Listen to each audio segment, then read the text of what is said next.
of the landing of Lorgus and his companions in Outer, implanned and their meeting with Zeldonius, Helteranius, and Jalcanius Faustus, and of the tidings told by Myvash, and the dealings of the three great captains on the hills of Salapanter. On the 31st day after that council held in Crothring, the fleet of Demonland put to sea from Looking Haven, 11 dragons of war and 2 great ships of burthen, bound for the uttermost seas of earth in quest of the Lord Goldry Blusco.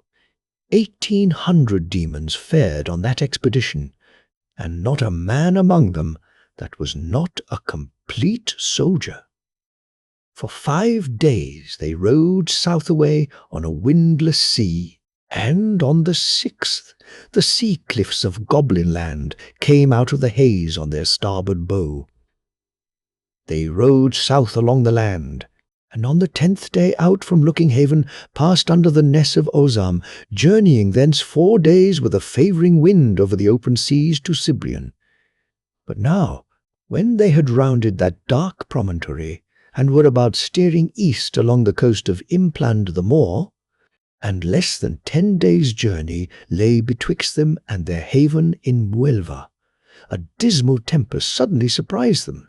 For 40 days it swept them in hail and sleet over wide wallowing ocean, without a star, without a course, till on a fierce midnight of wind and darkness and roaring waters was Juss's and Spitfire's ship and other 4 in her company driven on the rocks on a lee shore and broken in pieces. Hardly, and after long battling among great waves, those brethren won ashore, weary and hurt. In the inhospitable light of a wet and windy dawn, they mustered on the beach such of their folk as had escaped out of the mouth of destruction, and they were 333. Spitfire, beholding these things, spake and said, This land hath a villainous look, stirreth my remembrance, as but to behold verjuice soreth the mouth of him who once tasted thereof. Rememberest thou this land? Juss scanned the low, long coastline that swept north and west to an estuary, and beyond ran westwards, till it was lost in the scud and driving spray. Desolate birds flew above the welter of the surges. He said, Certainly this is Arlan mouth, where least of all I had choose to come, a land with so small a head of men. Yet shalt thou prove here, as it hath ever been, how all occasions are but steps for us to climb fame by. Our ship's lost, cried Spitfire, and the more part of our men, and worst of all, Brandor. Aha, that is worth 10,000. Easilier shall a little ant bib this ocean dry, than shall we in this taking perform our enterprise.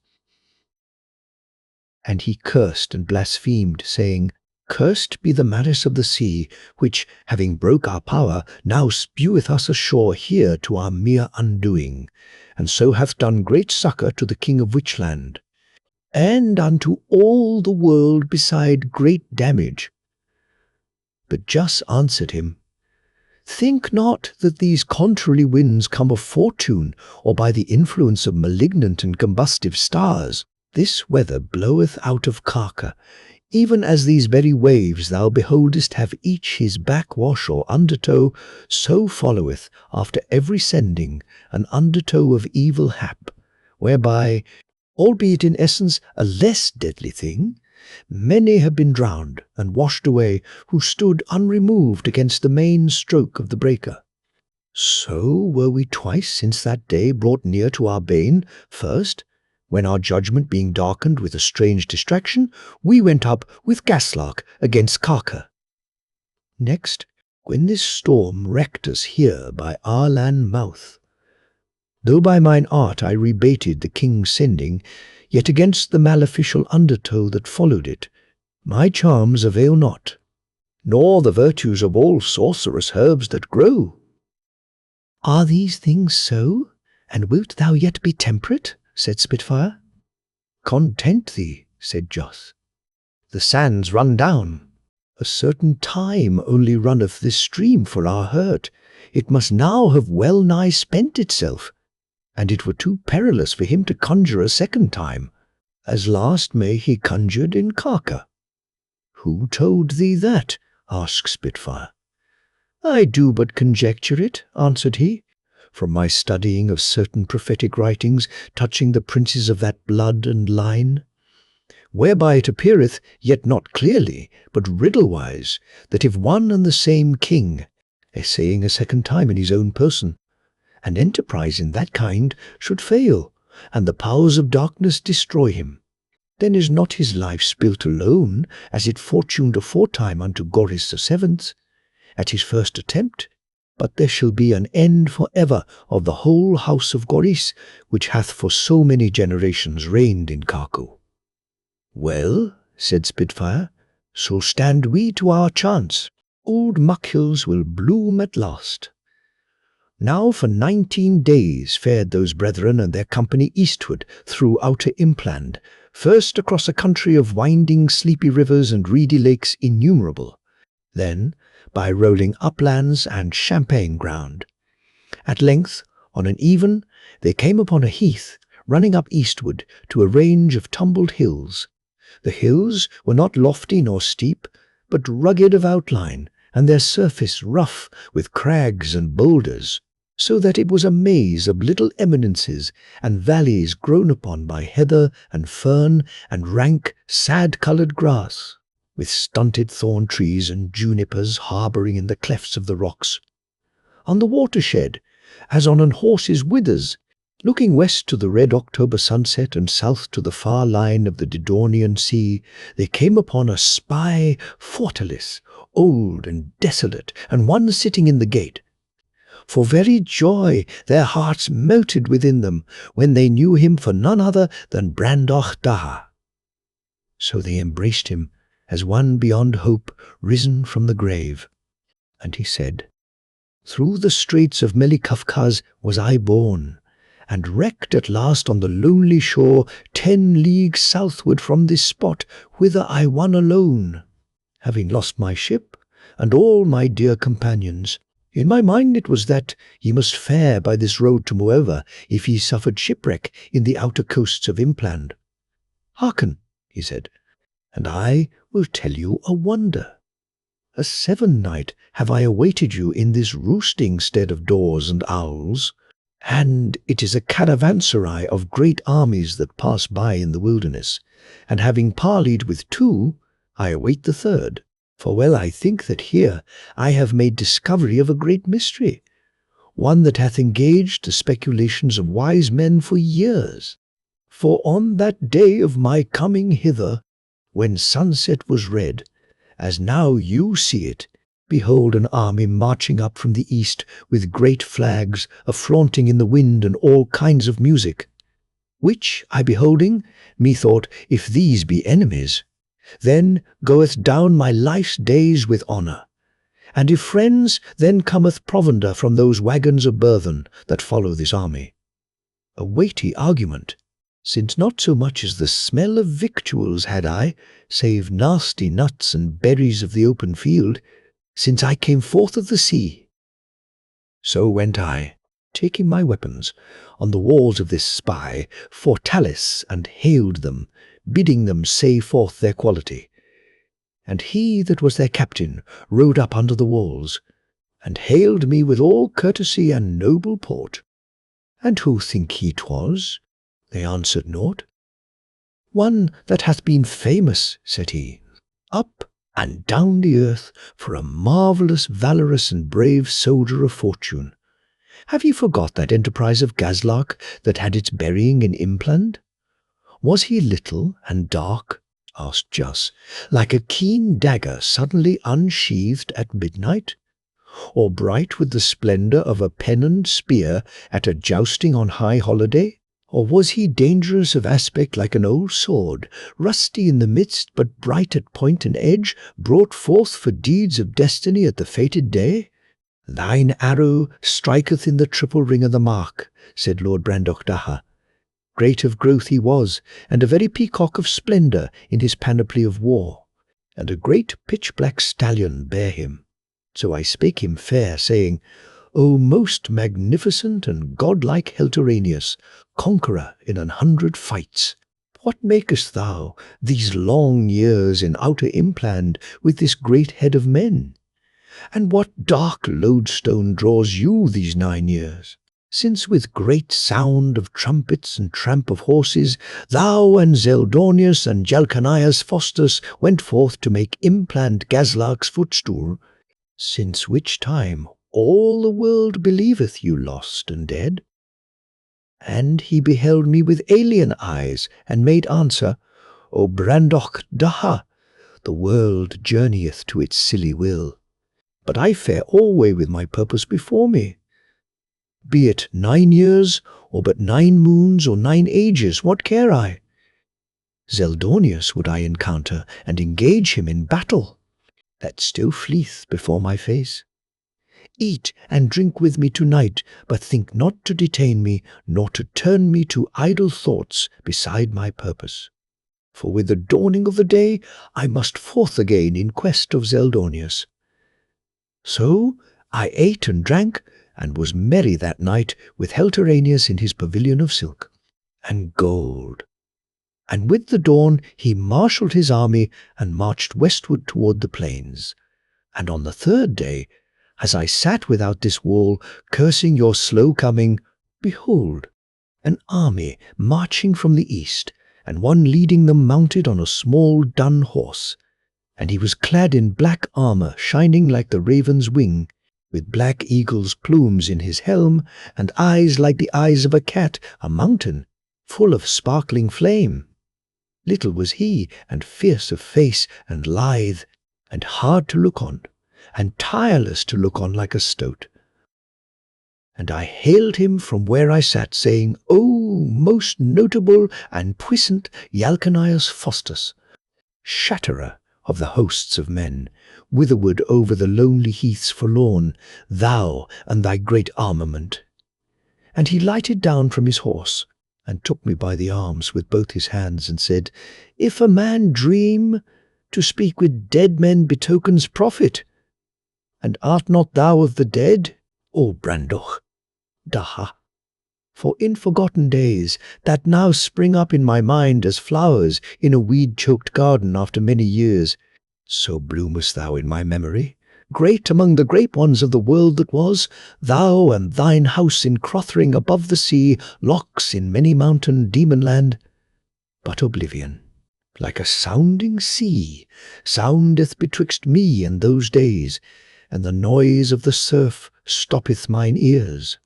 And the mist of the sea darkeneth mine eyes that strain for a sight of those far times and the deeds thereof. Yet for those dead days' sake, eat with me and drink with me tonight, since here for a night once more I pitch my moving tent on Salapunta hills. And tomorrow I fare onward, for never may rest bring balm to my soul until I find out Heltoranius and smite his head from his shoulders. Great shame to him, but little marvel is it that he still courseth before me as an hare. For traitors were ever dastards, and who ever heard tell of a more hellish, devilish, damned traitor than he? 9 years ago, when Zeldonius and I made ready to decide our quarrels by battle, word came to me in a lucky hour how that this Heltoranius with cunning colubrine and malice viperine and sleights serpentine went about to attack me in the rear. So turned I right about to crush him, but the fat chuff-cat was fled. So spake Jalcanias Faustus, and I ate and drank with him that night, and caroused with him in his tent, and at break of day he struck camp and rode westaway with his army.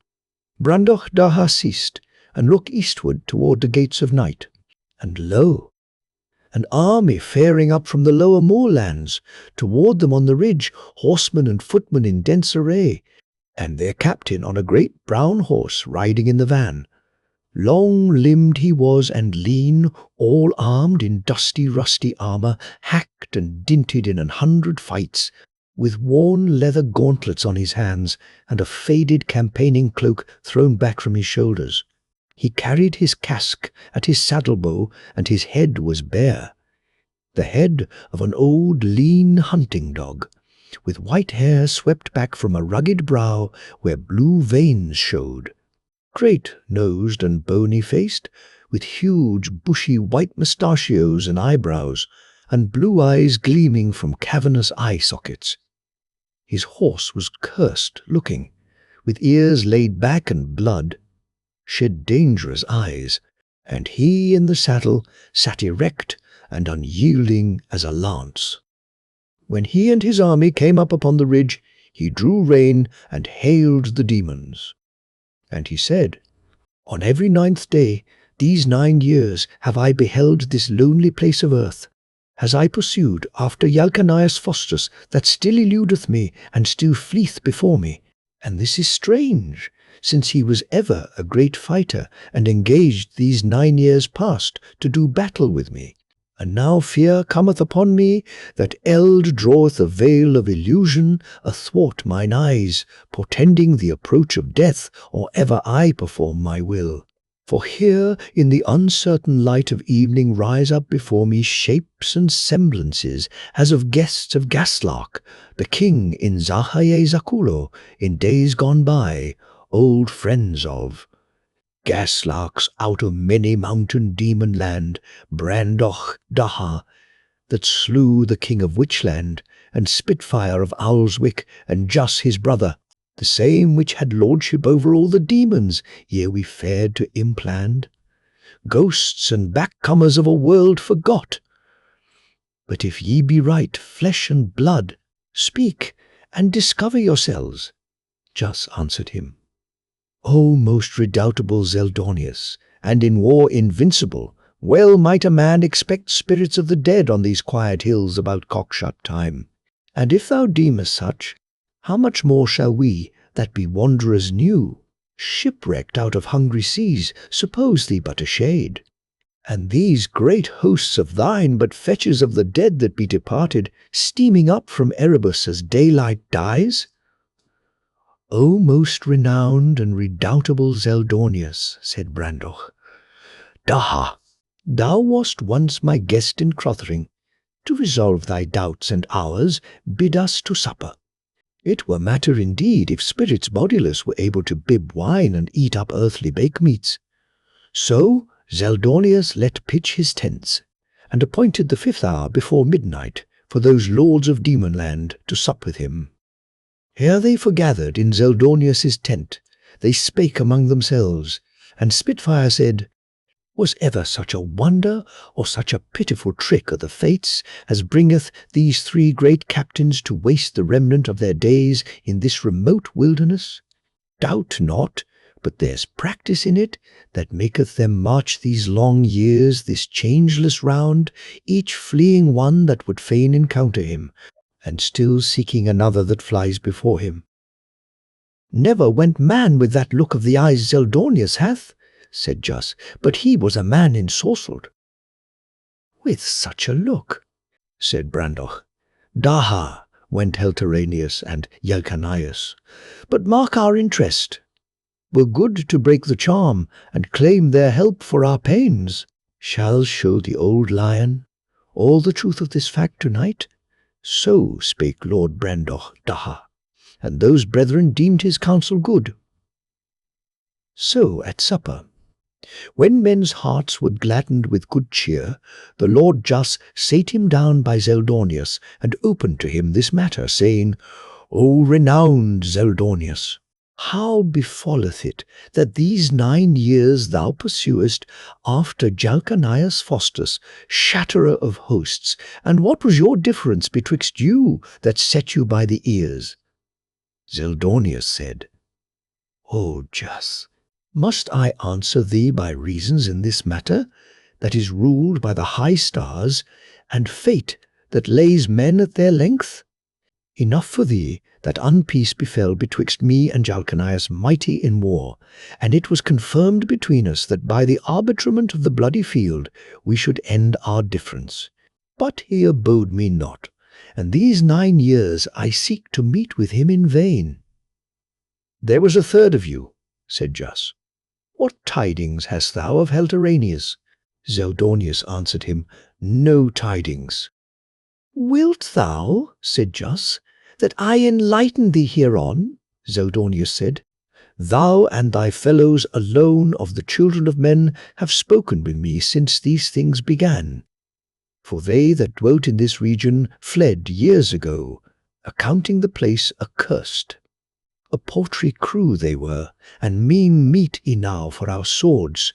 Speak then, if thou meanest me well, and show me all." "Heltoranius," said Lord Jus, "pursueth thee these 9 years, as thou pursuest Jalcanius Faustus. My cousin here hath seen him but 6 days ago, in this same place, and talked with him, and shook him by the hand, and knew his mind. Surely ye be all 3 holden by some enchantment, that being old comrades in arms so strangely, and to so little purpose, do pursue each the other's life. I prithee let us be a mean betwixt you all to set you at one again, and free you from so strange a thraldom." But with those words spoken was Zeldonius grown red as blood. In a while he said, "It were black treachery. I'll not credit it." But Lord Brandoch Daha answered him, "From his own lips I received it, O Zeldonius, and thereto I plight my troth. This besides, that Jalcanius Faustus was turned from battling with thee 9 years ago, as he himself hath told me, and made firm his saying with most fearful oaths. By intelligence brought him that Heltoranius was in that hour minded to take him in the rear." "Aye," said Spitfire, "and unto this day he marcheth on Heltoranius's track as thou on his." With those words spoken was Zeldonius grown yellow as old parchment, and his white mustachios bristled like a lion's. He sat silent a while. Then, resting upon Jus the cold and steady gaze of his blue eyes, "The world comes back to me," he said, "and this memory therewith, that they of Demonland were truth-tellers, whether to friend or foe, and ever held it shame to cog and lie. All they bowed gravely, and he said with a great low of anger in his eyes, 'This Heltoranius deviseth against me. It well appeareth, the self-same treachery whereof he was falsely accused to Jalcanius Faustus. There were no likelier place to crush him than here on Salapanta Ridge. If I stand here to abide his onset, the lie of the ground befriendeth me, and Jalcanius cometh at his heels to gather the broken meats after I have made my feast.'" Brandoch Daha said in Jus's ear, "Our peacemaking taketh a pretty turn. Heels I the air, monstrous unladylike." But naught they could say would move Zeldonius. So in the end they offered him their backing in this adventure, and when the day is won, then shalt thou lend us thy might in our enterprise, and aid us in our wars with Witchland that be for to come. But Zeldonius said, "O Jus, and ye lords of Demonland, I yield you thanks, but ye shall not meddle in this battle. For we came 3 captains with our hosts unto this land, and beheld the land, and laid it under us. Ours it is, and if any meddle or make with us, were we never so set at enmity one with another, we must join together in his despite, and bring him to bane.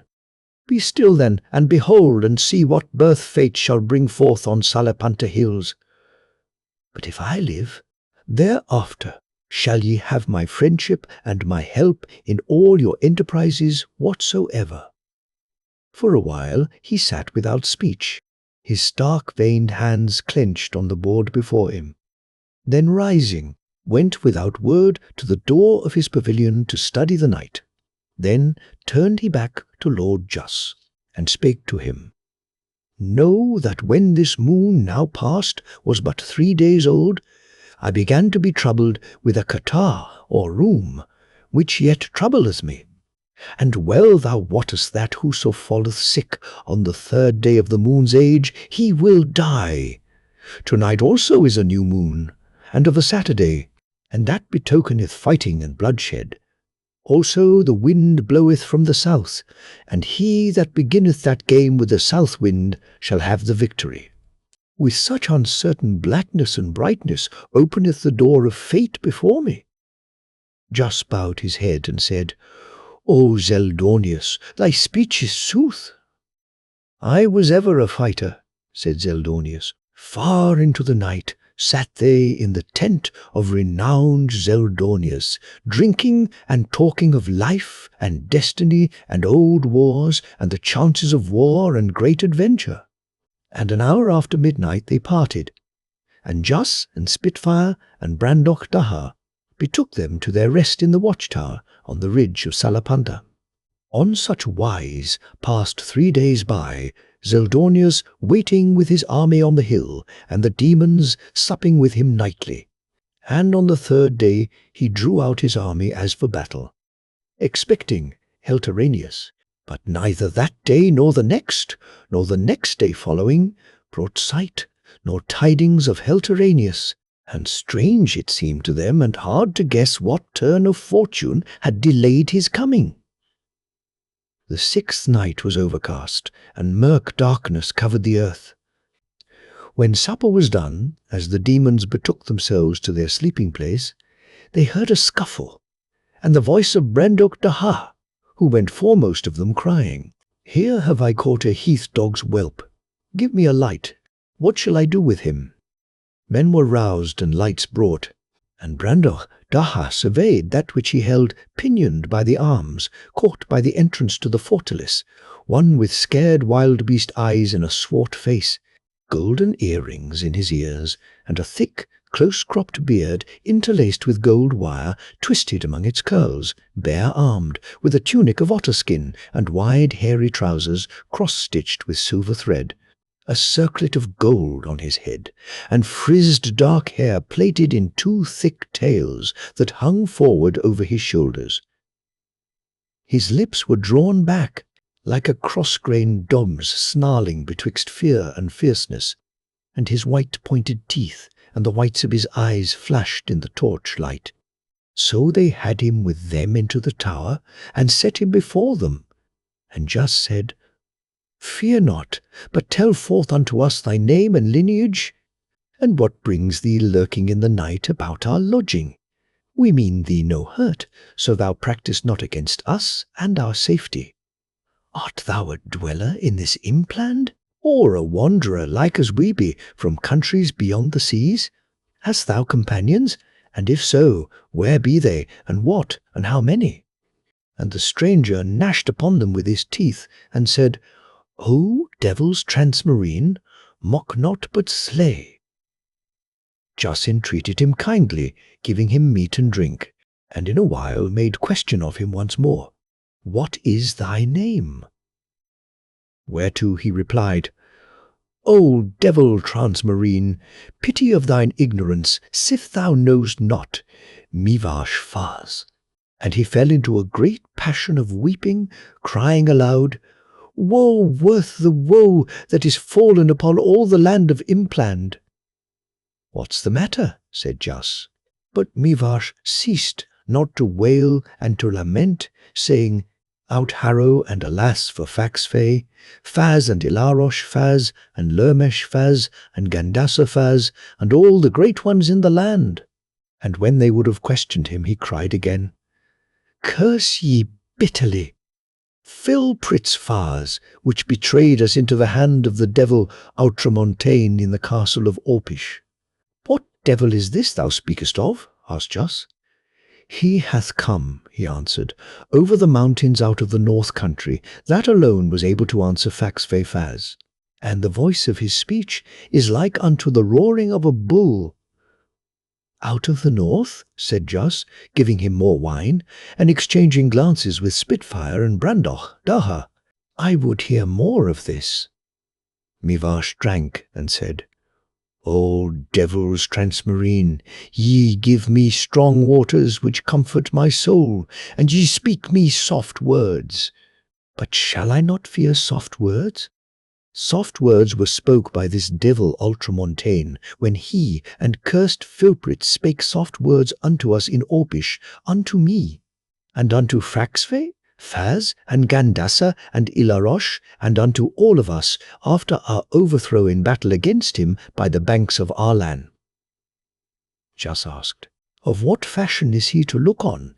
He hath a great yellow beard beflecked with grey, said Mivash, and a bald shiny part, and standeth big as a neat. Jas spake apart to Brandoch Daha.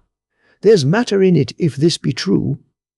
And Brandoch Daha poured forth unto Mivash, and bade him drink again, saying, O Mivash Faz, we be strangers and guests in wide-flung Impland. Be it known to thee that our power is beyond ken, and our wealth transcendeth the imagination of man. Yet is our benevolence of like measure, with our power and riches, overflowing as honey from our hearts unto such as receive us openly and tell us that which is.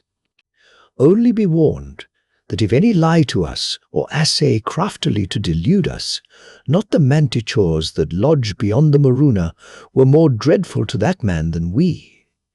Mivash quailed, but answered him, Use me well, you were best, and you shall hear from me naught but what is true.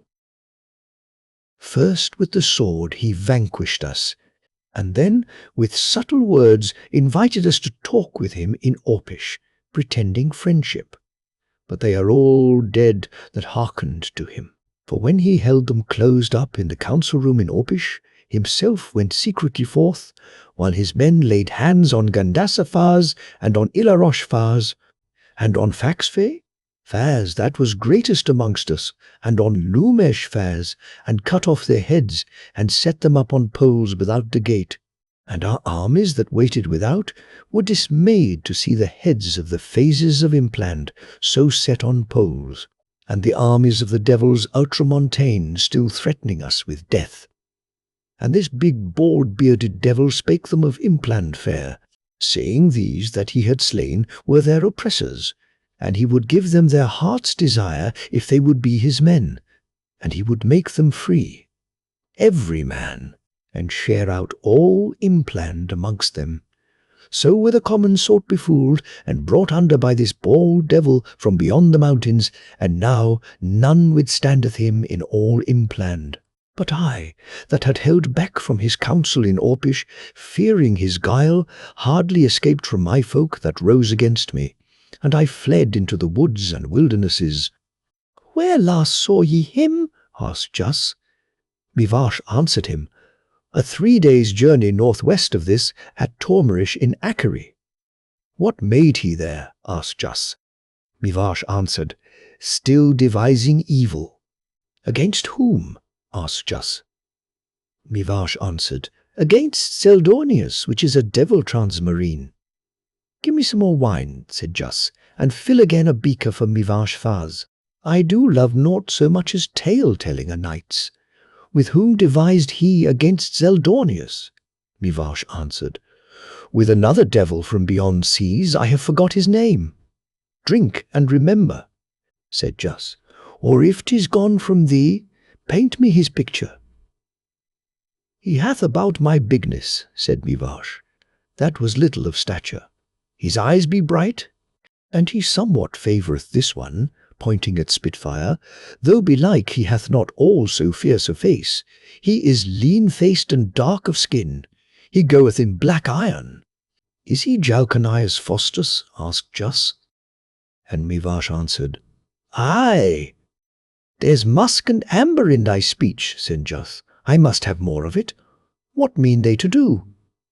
This, said Mivash. As I sat listening in the dark without their tent, it was made absolute that this Jalcanias had been deceived in supposing that another devil transmarine, whom men call Helteranius, had been minded to do treacherously against him, whereas, as the bald devil made him believe, 'twas no such thing. And so it was concluded that Jalcanias should send riders after Helteranius to make peace between them, and that they too should forthwith join to kill Zeldonius, one falling on him in the front and the other in the rear. "So 'tis come to this," said Spitfire. "And when they have Zeldonius slain," said Mivash, "then must they help this bald pate in his undertakings, and so pay him for his reedies," said Juth. And Mivash answered, "Even so." "One thing more I would know," said Juth. "How great a following hath he in Impland?" "The greatest strength that he can make," answered Mivash, "of devils ultramontane is, as I think, 200. Many imps beside will follow him, but they have but our country weapons." Lord Brandoch. Daha took Jas by the arm and went forth with him into the night. The frosted grass crunched under their tread. Strange stars blinked in the south in a windy space betwixt cloud and sleeping earth. Akana, near the meridian, bedimming all lesser fires with his pure radiance. "So cometh Corund upon us, as an eagle out of the sightless blue," said Brandoch Daha, "with 12 times our forces, to let us the way to the Maruna, and all Impland like a spaniel smiling at his heel, if indeed this simple soul say true, as I think he doth." "Thou fallest all of a holiday mood," said Jus, at the first scenting of this great hazard. "Oh, Jus," cried Brandoch Daha, "thine own breath lighteneth at it, and thy words come more sprightly forth. Are not all lands, all airs, one country unto us? So there be great doings afoot to keep bright our swords?" Jus said. "Ere we sleep, I will inform Zeldonius how the wind shifteth. He must face both ways now, till this field be cut. This battle must not go against him, for his enemies be engaged, if Mivash say true, to give the help of their swords to Corund." So fared they to Zeldonius' tent, and just said, "By the way, of this be satisfied. Corund beareth not blade on the hills of Salapanta.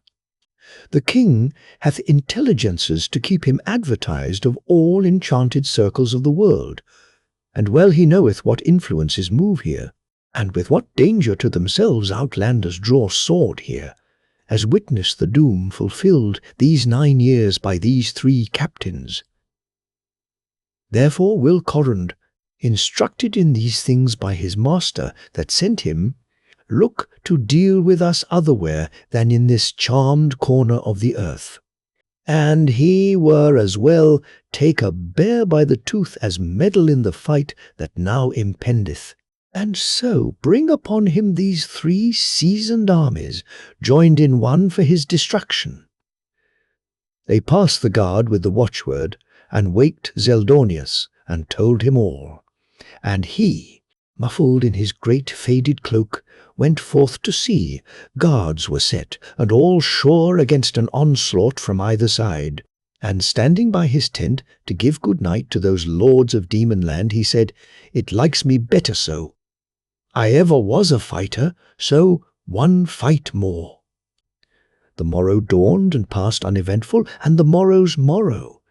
But on the 3rd morning after the coming of Mivash, behold, east and west great armies marching from the plains, and Zeldonius' array drawn up to meet them on the ridge, with weapons gleaming and horses champing, and trumpets blowing the call of battle. No greetings were betwixt them, nor so much as a message of challenge or defiance, but Jalcanias with his black riders rushed to the onset from the west, and Helteranius from the east. But Zeldonius, like a grey old wolf, snapping now this way, now that, stemmed the tide of their onslaught. So began the battle great, and fell, and continued the livelong day. Thrice on either side Zeldonius went forth with a great strength of chosen men, insomuch that his enemies fled before him, as the partridge doth before the sparrowhawk. and thrice did Helteranius and thrice Yalcanius Faustus rally and hurl him back, mounting the ridge anew. But when it drew near to evening, and the dark day darkened toward night, the battle ceased, dying down suddenly into silence. Those lords of Demonland came down from their tower, and walked among the heaps of dead men slain toward a place of slabby rock in the neck of the ridge.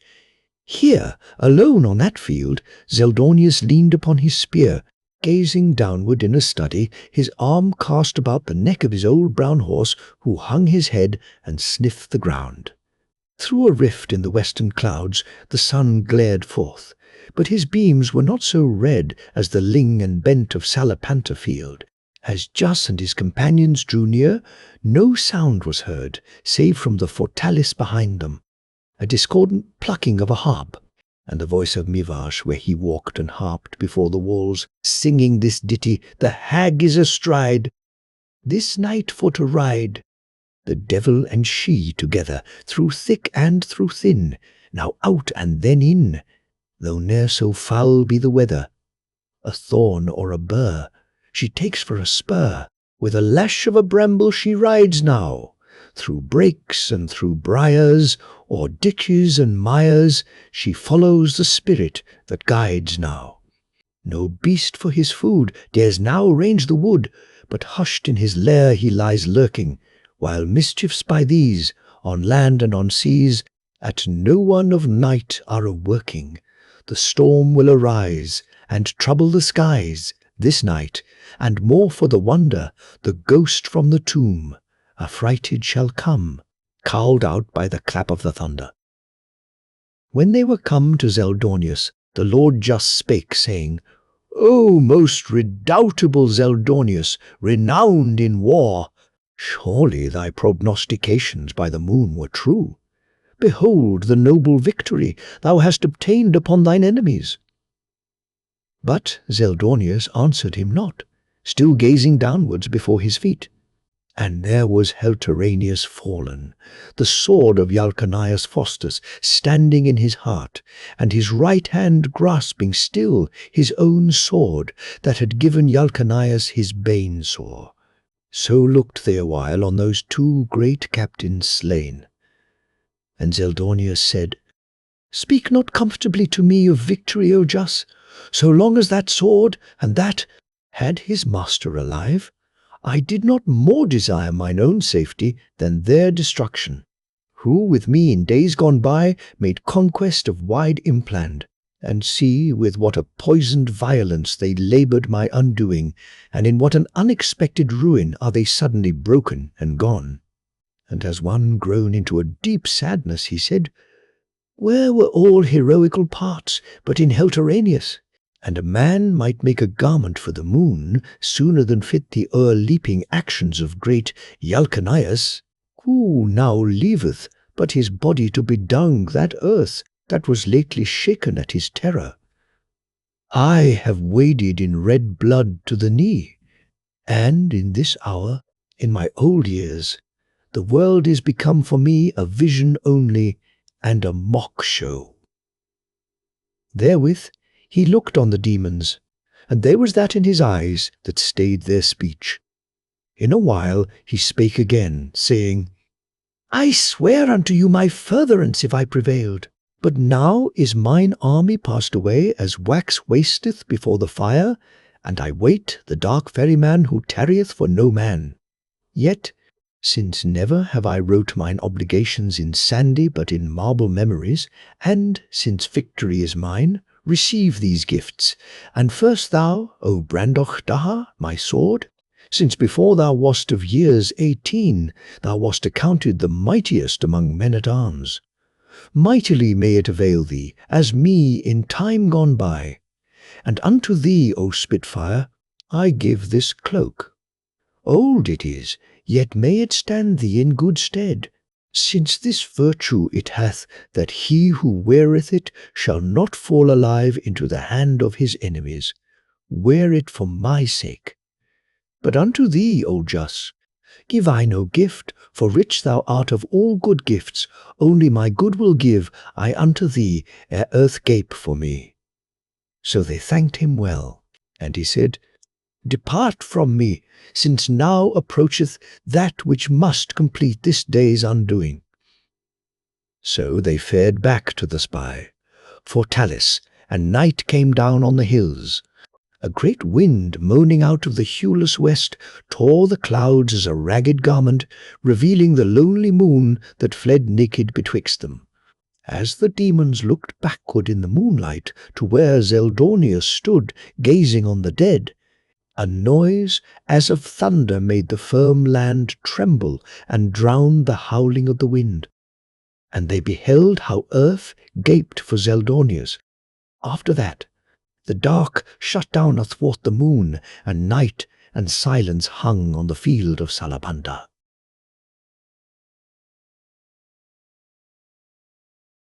The marklands of the Morana of the journey of the demons from Salapanta to Ishtra Ogo, wherein is set down concerning the lady of Ishne Nemetra, and other notable matters.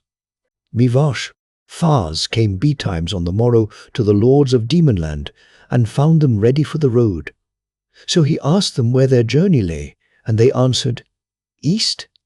Eastward, said Mivash. Always lead to the Maruna. None may go thither and not die.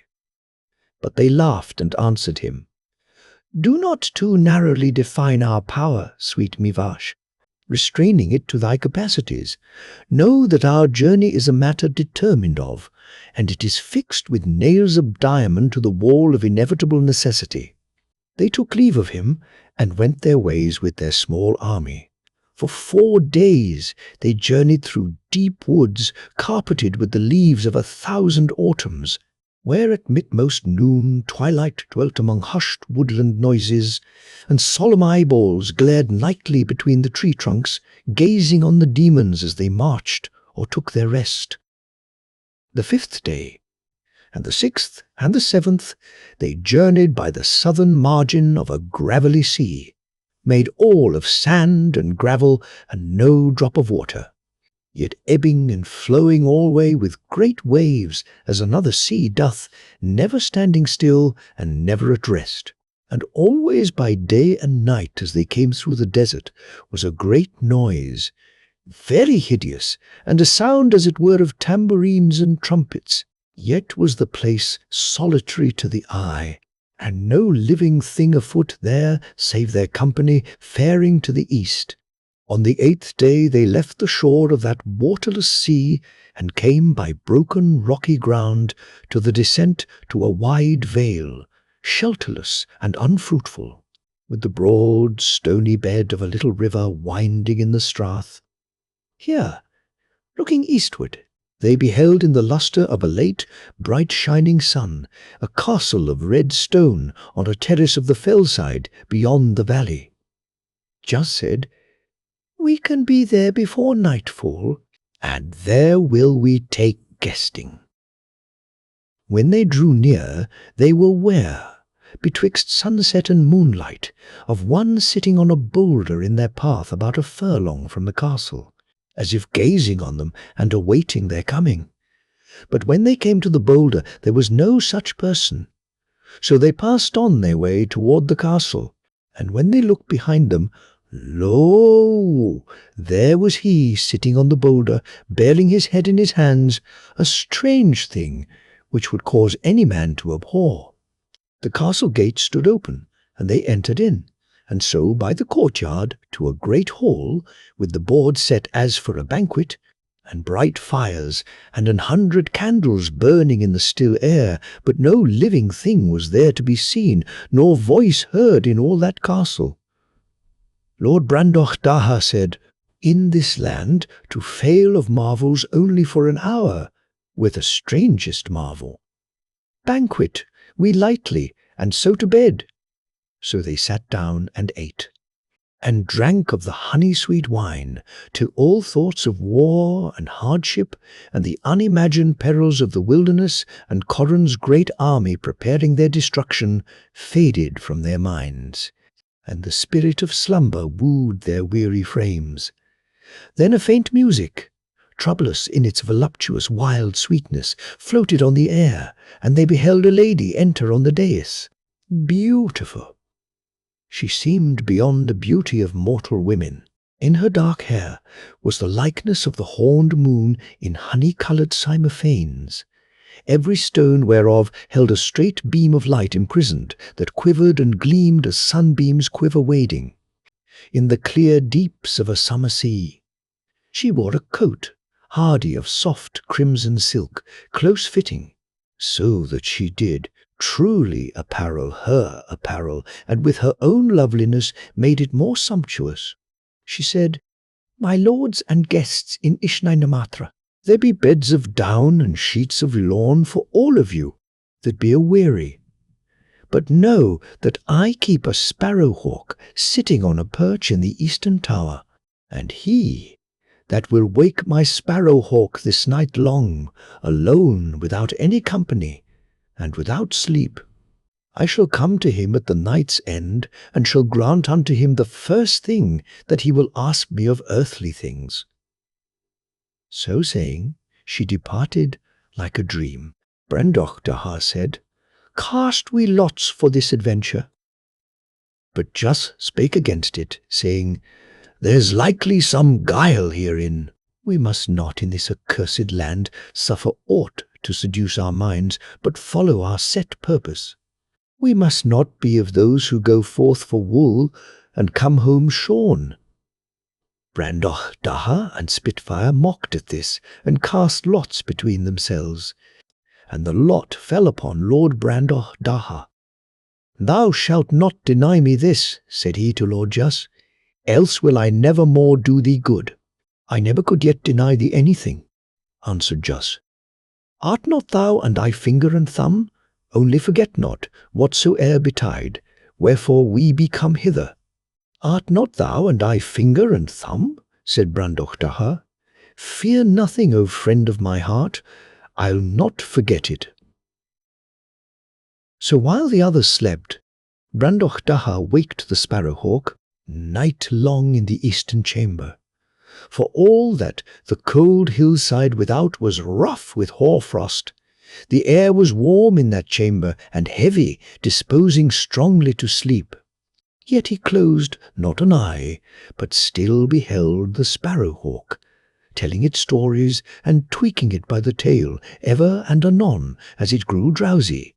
And it answered shortly and boorishly, looking upon him malevolently.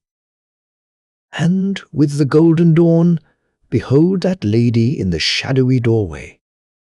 At her entering in, the sparrow-hawk kicked its wings as in anger, and without more ado tucked its beak beneath its wing and went to sleep. But that bright lady, looking on the Lord Brandoch-Daha, spake and said, "Require it of me, my Lord Brandoch-Daha, that which thou most desirest of earthly things." But he, as one bedazzled, stood up, saying, "O lady, is not thy beauty at the dawn of day an irradiation that might dispel the mist of hell? My heart is ravished with thy loveliness, and only fed with thy sight. Therefore thy body will I have, and none other thing earthly." "Thou art a fool," she cried, "that knowest not what thou askest. Of all things earthly mightest thou have taken choose, but I am not earthly," he answered. "I will have naught else." "Thou dost embrace then a great danger," said she, "and loss of all thy good luck, for thee and thy friends beside." But Brandoch-Daha, seeing how her face became on a sudden such as are new-blown roses at the dawning, and her eyes wide and dark with love-longing, came to her and took her in his arms, and fell to kissing and embracing of her. On such wise they abode for a while, that he was ware of nothing else on earth save only the sense-maddening caress of that lady's hair, the perfume of it, the kiss of her mouth, the swell and fall of that lady's breast straining against his. She said in his ear softly, "I see thou art too masterful. I see thou art one who will be denied nothing on whatsoever thine heart is set. Come." And they passed by a heavy curtained doorway into an inner chamber, where the air was filled with the breath of myrrh and nard and ambergris, a fragrancy as of sleeping loveliness. Here, amid the darkness of rich hangings and subdued glints of gold, a warm radiance of shaded lamps watched above a couch, great and broad and downy pillowed. And here for a long time they solaced them with love and all delight. "Even as all things have an end," he said at the last, "O my lady, mistress of hearts, here would I abide ever, abandoning all else for thy love's sake. But my companions tarry for me in thine halls below, and great matters wait on my direction. Give me thy divine mouth once again, and bid me adieu." She was lying as if asleep across his breast, smooth-skinned, white, warm, with shapely throat leaned backward against the spice-odorous darknesses of her unbound hair. One tress, heavy and splendid like a python, coiled between white arm and bosom. Swift as a snake she turned, clinging fiercely about him, pressing fiercely again to his here insatiable sweet fervent lips, crying that here must he dwell unto eternity in the intoxication of perfect love and pleasure. But when in the end, gently constraining her to loose him and let him go, he arose and clothed and armed him, that lady caught about her a translucent robe of silvery sheen, as when the summer moon veils but not hides with a filmy cloud her beauty's splendor, and so standing before him spake and said, "Go then, this is got by casting of pearls to hogs. I may not slay thee, since over thy body I have no other power, but because thou shalt not laugh overmuch, having required me of that which was beyond the pact, and being enjoyed is now slighted of thee and abused, therefore know, proud man, that 3 gifts I here will grant thee thereto of mine own choosing. Thou shalt have war and not peace. He that thou worst hatest shall throw down and ruin thy fair lordship, Crothering Castle and the mains thereof. And though vengeance shall overtake him at the last, by another's hand than thine shall it come, and to thine hand shall it be denied." Therewith she fell a-weeping, and the Lord Brandoch Daha, with great resolution, went forth from the chamber. And looking back from the threshold, he beheld both that and the outer chamber, void of lady and sparrowhawk, both, and a great weariness came suddenly upon him. So, going down, he found Lord Jas and his companions sleeping on the cold stones, and the banquet hall empty of all gear and dank with moss and cobwebs and bat sleeping head, downward among the crumbling roof beams. Nor was any sign of last night's banqueting. So Brandoch Daha roused his companions and told Jas how he had fared, and of the weird laid on him by that lady. And they went greatly wondering forth of the accursed castle of Ishni-Namatra, glad to come off so scatheless. On that 9th day of their journey from Salapanta, they came through waste lands of stone and living rock, where not so much as an earth-louse stirred with life. Gorges split the earth here and there, rock-walled labyrinths of gloom, unvisited forever by sunbeam or moonbeam, turbulent in their depths with waters that leaped and churned forever, never still and never silent. So was that day's journey tortuous, turning now up, now down along those river-banks to find crossing places.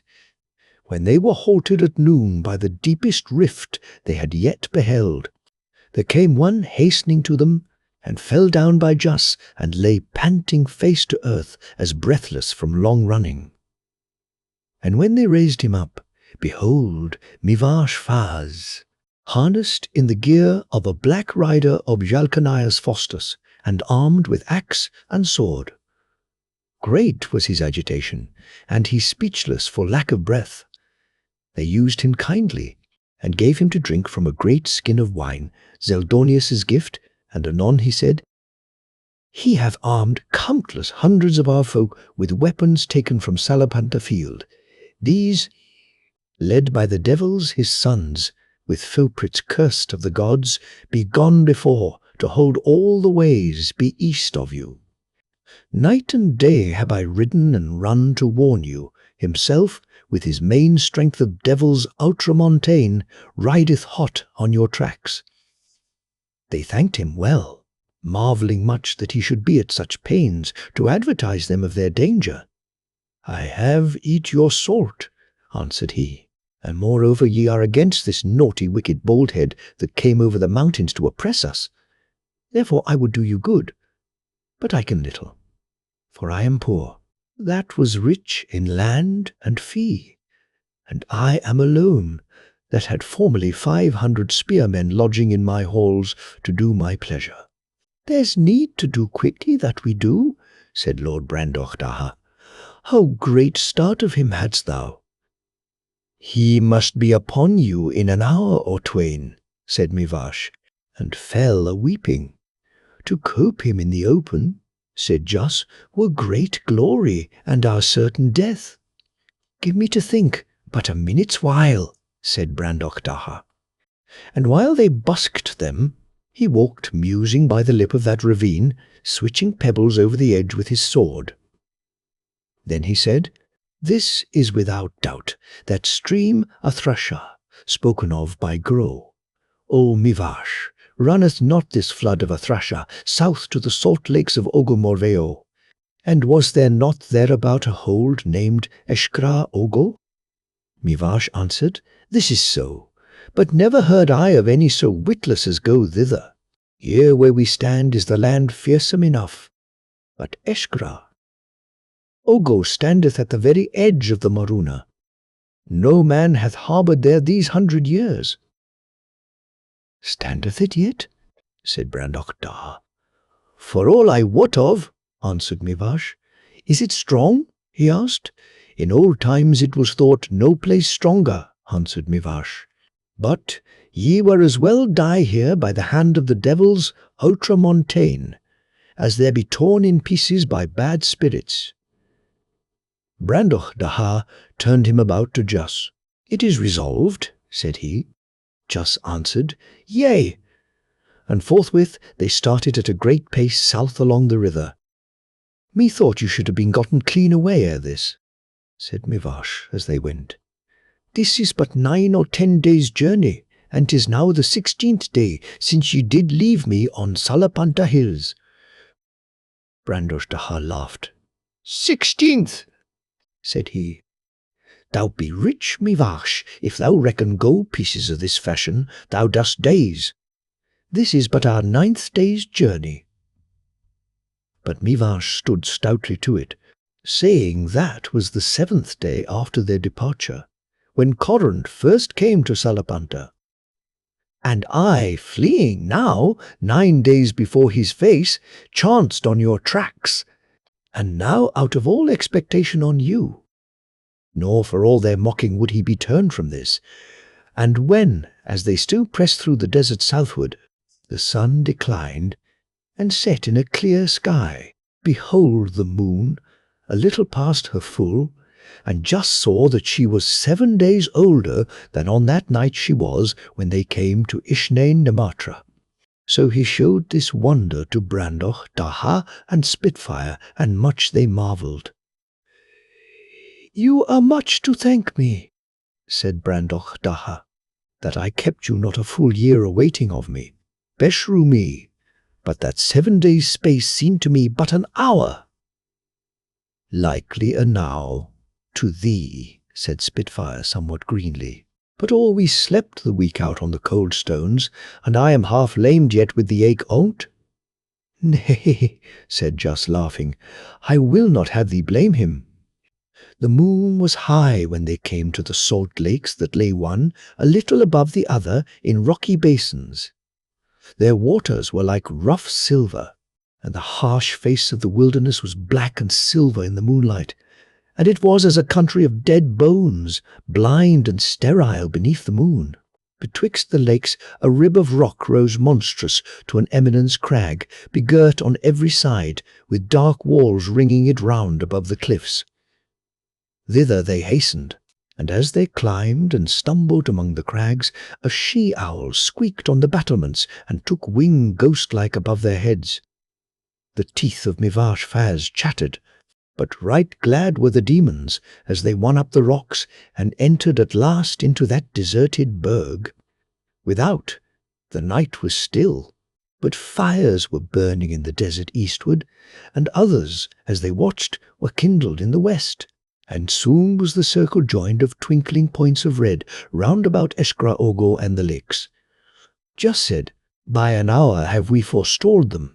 And behold how he ringeth us about, as men ring a scorpion in flame. So they made all sure, and set the guard, and slept until past dawn. But Mivash slept not, for terror of hob-thrushes from the Maruna.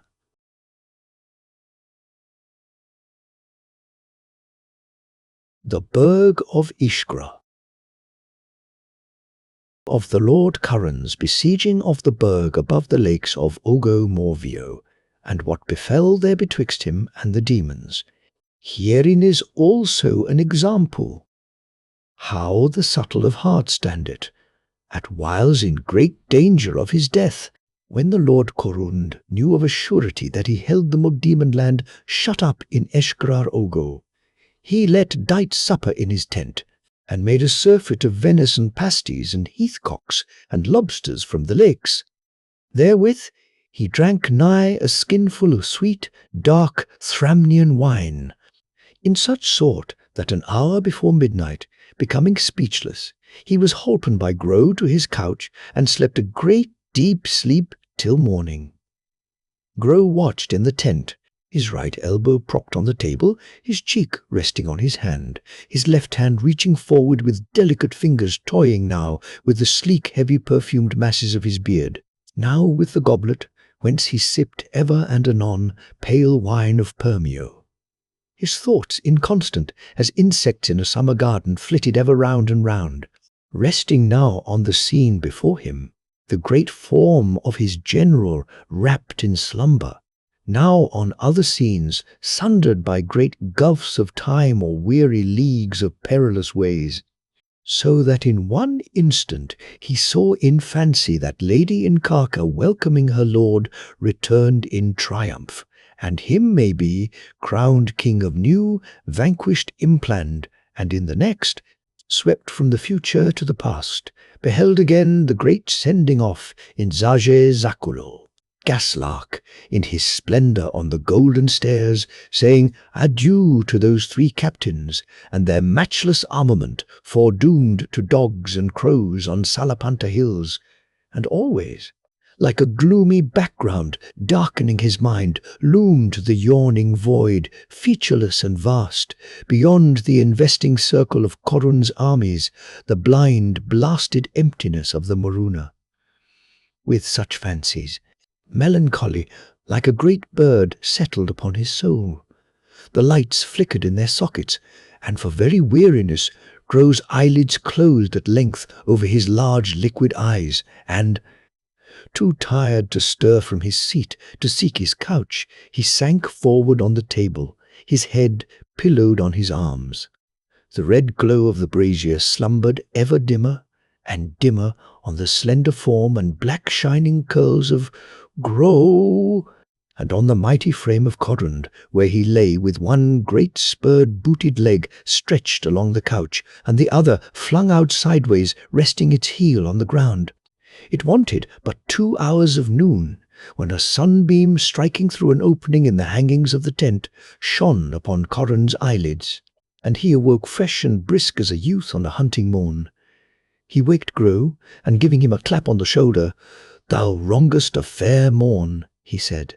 "The devil damn me black as buttermilk, if it be not great shame in thee, and I, that was born this day 46 years as the years come about, busy with mine affairs since sunrise." Grow yawned and smiled and stretched himself. "O Corund," he said. Counterfeit? A livelier wonder in thine eyes, if thou wilt persuade me thou sawest the sunrise. For I think that were as new and unexampled a sight for thee as any I could produce to thee in Impland. Corund answered, Truly, I was seldom so uncivil as surprise Madame Aurora in her nightgown, and the thrice or 4 times I have been forced thereto, taught me it is an hour of crude airs and mists which breed cold, dark humours in the body, an hour when the torch of life burns weakest. Within there, bring me my morning draught. The boy brought 2 cups of white wine, and while they drank, a thin, ungracious drink is the wellspring, said Corund. A drink for queasy-stomached skipjacks, for sand levericks, not for men. And like it is the dayspring, an ungrateful, sapless hour, an hour for stabby the backs and cold-blooded betrayers. Ah, give me wine, he cried, and noonday vices and brazen-browed iniquities. Yet there's many a deed of profit done by owl light, said Grow. Aye, said Corund, deeds of darkness, and there, my lord, I'm still thy scholar. Come, let's be doing. And taking his helm and weapons, and buckling about him his great wolfskin cloak, for the air was eager and frosty without, he strode forth. Grow wrapped himself in his fur mantle, drew on his lambskin gloves, and followed him. If thou wilt take my raid, said Lord Grow, as they looked on Eshkara Ogo stark in the barren sunlight, thou'lt do this honour to Philpritz, which I question not he much desireth. To suffer him and his folk, take first, knock at this nut. It hath a hard look. Pity it were to waste good witchland blood in a first assault, when these vile instruments stand ready to our purpose. Corund grunted in his beard, and with Grow at his elbow paced in silence through the lines, his keen eyes searching ever the cliffs and walls of Eshklar Ogo, till in some half-hour's space he halted again before his tent, having made a complete circuit of the burg. Then he spake, Put me in yonder fighting stead, and if it were only but I and 50 able lads to man the walls, yet would I hold it against 10,000. Grow held his peace a while, and then said, Thou speakest this in all sadness? In sober sadness, answered Corund, squaring his shoulders at the burg. Then thou'd not assault it? Corund laughed. Not assault it, quotha? That were a sweet tale twixt the boiled and the roast in khaki. I'd not assault it. Yet consider, said Grow, taking him by the arm. So shapeth the matter in my mind. They be few, and shut up in a little place, in this far land, out of reach and out of mind of all succour. Were they devils and not men, the multitude of our armies and thine own tried qualities must daunt them. Be the place never so cocksure, doubt not. Some doubts thereof must poison their security. Therefore, before thou risk a repulse which must dispel those doubts, use thine advantage. Bid just to a parley. Offer him conditions, it skills not. What? Bribe them out into the open. A pretty plan, said Corund. Thou'lt merit wisdom's crown if thou canst tell me what conditions we can offer that they would take. And whilst thou riddlest that, remember that though thou and I be masters hereabout, another reigns in khaki. Lord Grow laughed gently. Leave jesting, he said. O Corund, and never hope to gull me to believe thee such a babe in policy. Shall the king blame us, though we sign away Demonland, I, and the wide world besides, to lure him forth? Unless indeed we were so neglectful of our interest as suffer him, once forth, to elude our clutches? Grow, said Corund, I love thee, but hardly canst thou receive things as I receive them, that have dealt all my days in great stripes, given and taken in the open field. I sticked not to take part in thy notable treason against these poor snakes of Impland that we trapped in Orpish. All's fair against such dirt. Besides, great need was upon us then, and hard it is for an empty sack to stand straight. But here is far other matter. All's one here, but the plucking of the apple. It is the very main of my ambition to humble these demons openly by the terror of my sword, wherefore I will not use upon them cogs and stops and all thy devilish tricks, such as should bring me more of scorn than of glory in the eyes of aftercomers. So speaking, he issued command, and sent an herald to go forth beneath the battlements with a flag of truce. And the herald cried aloud and said, From Corrund of Witchland unto the lords of Demonland, thus saith the Lord Corrund, I hold this burg of Eshgra-Ogo as a nut betwixt the crackers. Come down and speak with me in the Bedtime land before the burg, and I swear to you peace and grith while we parley, and thereto pledge I mine honour as a man of war. So when the due ceremonies were performed, the Lord Jus came down from Eshgra-Ogo, and with him the lords Spitfire and Brandoch, Daha, and 20 men to be their bodyguard. Corrund went to meet them with his guard about him, and his 4 sons that fared with him to Impland, Hakmon, namely, and Hemming, and Viglis, and Dormanes, sullen and dark young men, likely of look, of a little less fierceness than their father. Grow, fair to see and slender as a racehorse, went at his side, muffled to the ears in a cloak of ermine, and behind came Filprit's Faz helmed with a winged helm of iron and gold. A gilded corselet had Filprit's, and trousers of panther's skin, and he came a-slinking at Corrund's heel as the jackal slinks behind the lion. When they were met, Jus spake and said, This would I know first, my lord Corrund, how thou comest hither, and why, and by what right thou disputest with us the ways eastward out of Impland. Corrund answered, leaning on his spear, I need not answer thee in this, and yet I will. How came I? I answer thee over the cold mountain wall of Acras-Cabranth, and 'tis a feat hath not his fellow in man's remembrance until now, with so great a force, and in so short a space of time. 'Tis well enough, said Jus. I'll grant thee thou hast outrun mine expectations of thee. Next thou demandest why, said Corrund. Suffice it for thee that the king hath had advertisement of your farings into Impland and your designs therein. For to bring these to naught am I come. There was many firkins of wine drunk dry in Karka, said Hatmon, and many a noble person senseless and spewing on the ground ere morn, for pure delight. When cursed Goldry was made away, we were little minded these healths should be proved vain at last. Was that ere thou rodest from Permio? Said Lord Brandoch Daha. The merry god wrought of our side that night, if my memory cheat not. Thou demandest last, said Corrund, my lord Jus, by what right I bar your passage eastaway? Know, therefore, that not of mine own self speak I unto you, but as vicar in wide-fronted Impland of our Lord Goris the 12th, ex the 12th, King of kings, most glorious and most great. There remaineth no way out for you from this place, save into the rigour of mine hands.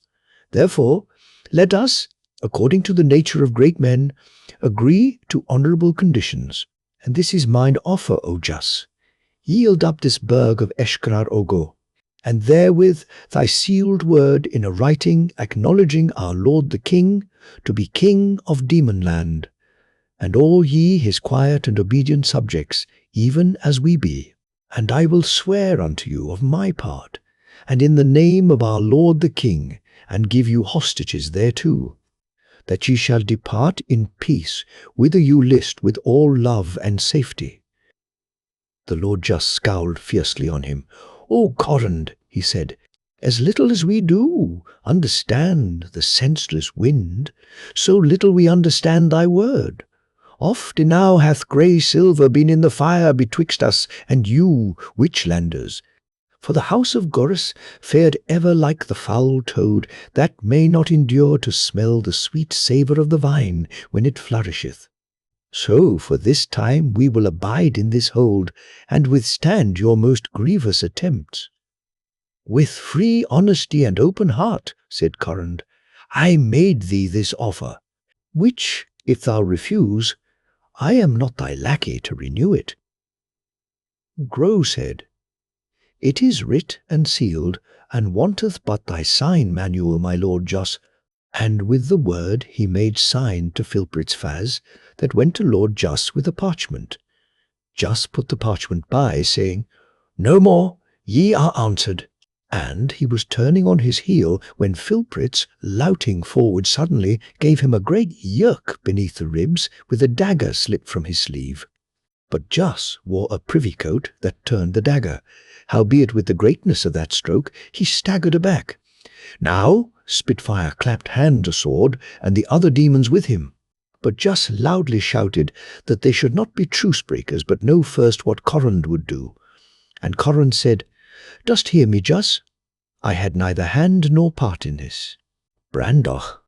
Daha drew up his lip and said, This is naught but what was to be looked for. It is a wonder, O Jos, that thou shouldst hold out to such mucky dogs a hand without a whip in it. Such strokes come home or miss merely, said Grow softly in Corrund's ear, and he hugged himself beneath his cloak, looking with furtive amusement on the demons.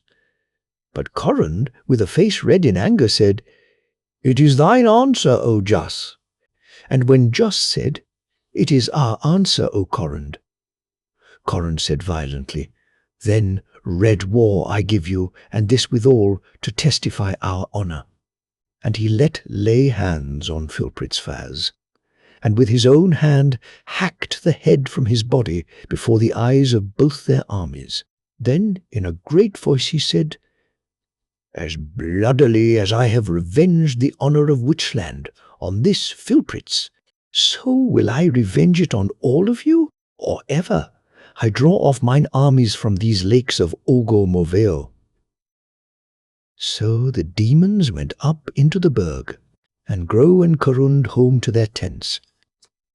This was well thought on, said Grow, to flaunt the flag of seeming honesty, and with the motion rid us of this fellow that promised ever to grow thorns to make uneasy our seat in Impland. Corrund answered him not a word. In that same hour Corrund marshalled his folk and assaulted Eshgra Ogul, placing those of Impland in the van. They prospered not at all.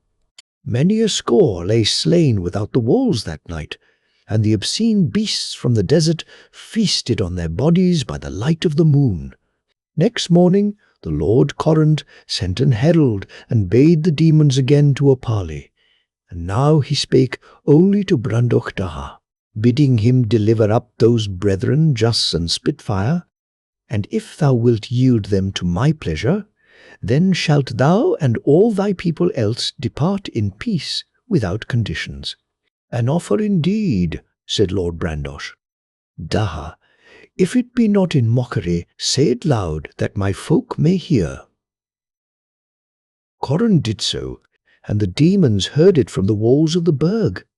Lord Brandoch Daha stood somewhat apart from Jos and Spitfire and their guard. Libel it me out, he said, for good, as I now must deem thy word, thine hand and seal must I have to show my followers ere they consent with me in such a thing. Write thou, said Corrund to Grow. To write my name is all my scholarship. And Grow took forth his inkhorn and wrote in a great fair hand this offer on a parchment. The most fearfullest oaths thou knowest, said Corrund, and Grow wrote them, whispering, He mocketh us only. But Corrund said, No matter, 'tis a chance worth our chancing, and slowly and with labour signed his name to the writing, and gave it to Lord Brandoch Daha. Brandoch Daha read it attentively, and tucked it in his bosom beneath his byrnie. This, he said, shall be a keepsake for me of thee, my lord Corrund, reminding me, and here his eyes grew terrible, so long as there surviveth a soul of you in Witchland, that I am still to teach the world truly what that man must abide that durst affront me with such an offer. Corrund answered him, Thou art a dapper fellow. It is a wonder that thou wilt strut in the tented field with all this womanish gear. Thy shield, how many of these sparkling baubles thinkest thou? I'd leave in it were we once come to knocks. I'll tell thee, answered Lord Brandoch. Daha, for every jewel that hath been beat out of my shield in battle, never yet went I to war, that I brought not home 100-fold to set it fair again, from the spoils I obtained from mine enemies. Now, this will I bid thee, O Corrund, for thy scornful words I will bid thee to single combat, here and in this hour. Which, if thou deny, then art thou an open and apparent dastard. Corrund chuckled in his beard, but his brow darkened somewhat. I pray, what age dost thou take me of? Said he. I bare a sword when thou was yet in swaddling clothes. Behold mine armies, and what advantage I hold upon you. Oh, my sword is enchanted. My lord, it will not out of the scabbard. Brandoch Daha smiled disdainfully, and said to Spitfire, Mark well, I pray thee, this great lord of Witchland, how many true fingers hath a witch on his left hand? As many as on his right, said Spitfire. Good. And how many on both? 2 less than a deuce, said Spitfire, for they be false fazzards to the fingers' ends. Very well answered, said Lord Brandoch Daha. You're pleasant, Corrund said, but your fusty jibes move me not a whit. It were a simple part indeed to take thine offer when all wise counsels bid me use my power and crush you. Thou'dst kill me soon with thy mouth, said Brandoch Daha. In sum, thou art a brave man when it comes to roaring and swearing, a big bubber of wine. As men say, to drink drunk is an ordinary matter with thee every day in the week, but I fear thou durst not fight. Doth not thy nose swell at that? Said Spitfire. But Corrund shrugged his shoulders. A fortune for your baits, he answered. I am scarce bounden to do such a kindness to you of Demonland as lay down mine advantage and fight alone against a sworder. Your old foxes are seldom taken in Springies. I thought so, said Lord Brandoch. Daha! Surely the frog will have hair sooner than any of you. Witchlanders shall dare to stand me. So ended the second parley before Eshgra Ogo. The same day Corrund essayed again to storm the hold, and grievous was the battle, and hard put to it were they of Demonland to hold the walls. Yet in the end were Corrund's men thrown back with great slaughter, and night fell, and they returned to their tents. Mine invention, said Grow, when on the next day they took counsel together, hath yet some contrivance in her purse which shall do us good, if it fall but out to our mind. But I doubt much it will dislike thee. Well, say it out, and I'll give thee my censure. On't, said Corrund. Grow spake. It hath been shown we may not have down this tree by hewing above ground. Let's dig about the roots, and first give them a 7 nights' space for reckoning up their chances, that they may see morning and evening from the burg thine armies set down to invest them. Then, when their hopes of something sobered by that sight, and want of action hath trained their minds to sad reflection, call them to parley, going straight beneath the wall. And this time shalt thou address thyself only to the common sort, offering them all generous and free conditions thou canst think on. There's little they can ask that we'd not blithely grant them, if they'll but yield us up their captains. It mislikes me, answered Corrund, yet it may serve. But thou shalt be my spokesman herein, for never yet went I cap in hand to ask favour of the common muck of the world, nor I will not do it now. "Oh, but thou must," said Grow. "Of thee they will receive in good faith what in me they would account but practice." "That's true enough," said Corrand, "but I cannot stomach it. Withal, I am too rough-spoken." Grow smiled. "He that hath need of a dog," he said, "calleth him Sir Dog. Come, come, I'll school thee to it. Is it not a smaller thing than months of tedious hardship in this frozen desert? Bethink thee too what honour it were to thee to ride home to Karka with Juss and Spitfire and Brandoch Daha bounden in a string." Not without much persuasion was Corrand won to this, yet at the last he consented. For 7 days and 7 nights his armies sat before the burg without sign, and on the 8th day he bade the demons to a parley, and when that was granted, went with his sons and 20 men-at-arms up the great rib of rock between the lakes, and stood below the east wall of the burg. Bitter chill was the air that day. Powdery snowlight fallen blue in little wisps along the ground, and the rocks were slippery with an invisible coat of ice. Lord Grow, being troubled with an ague, excused himself from that faring, and kept his tent. Corrand stood beneath the walls with his folk about him. "I have matter of import," he cried, "and 'tis needful it be heard both by the highest and the lowest amongst you. Ere I begin, summon them all to this part of the walls. A lookout is enow to shield you of the other parts from any sudden onslaught, which besides I swear to you is clean without my purpose." So when they were thick on the wall above him, he began to say, "Soldiers of Demonland, against you had I never quarrel. Behold how in this impland I have made freedom flourish as a flower. I have struck off the heads of Filpritzvaz, and Ilarosh, and Lumesh, and Gandassa, and Faxfeifaz, that were the lords and governors here aforetime, abounding in all the bloody and crying sins, oppression, gluttony, idleness, cruelty, and extortion. And of my clemency I delivered all their possessions unto their subjects to hold and order after their own will alone, who before did put on patience, and endured with much heart-burning the tyranny of these phases, until by me they found a remedy for their more freedom. In like manner, not against you do I war, O men of Demonland, but against the tyrants that enforced you for their private gain to suffer hardship and death in this remote country, namely, against Juss and Spitfire, that came hither in quest of their cursed brother, whom the might of the great king hath happily removed. And against Brandoch Daha am I come, of insolence untamed, who liveth a chambering, idle life, eating and drinking and exercising tyranny, while the pleasant lands of Crothring and Filesay and Stropodon, and the dwellers in the isles, Sorbet, Morvi, Strufi, Dalli, and Kineveh, and they of Westmark and all the western parts of Demonland, groan and wax lean to feed his luxury. To your hurt only have these 3 led you as cattle to the slaughter.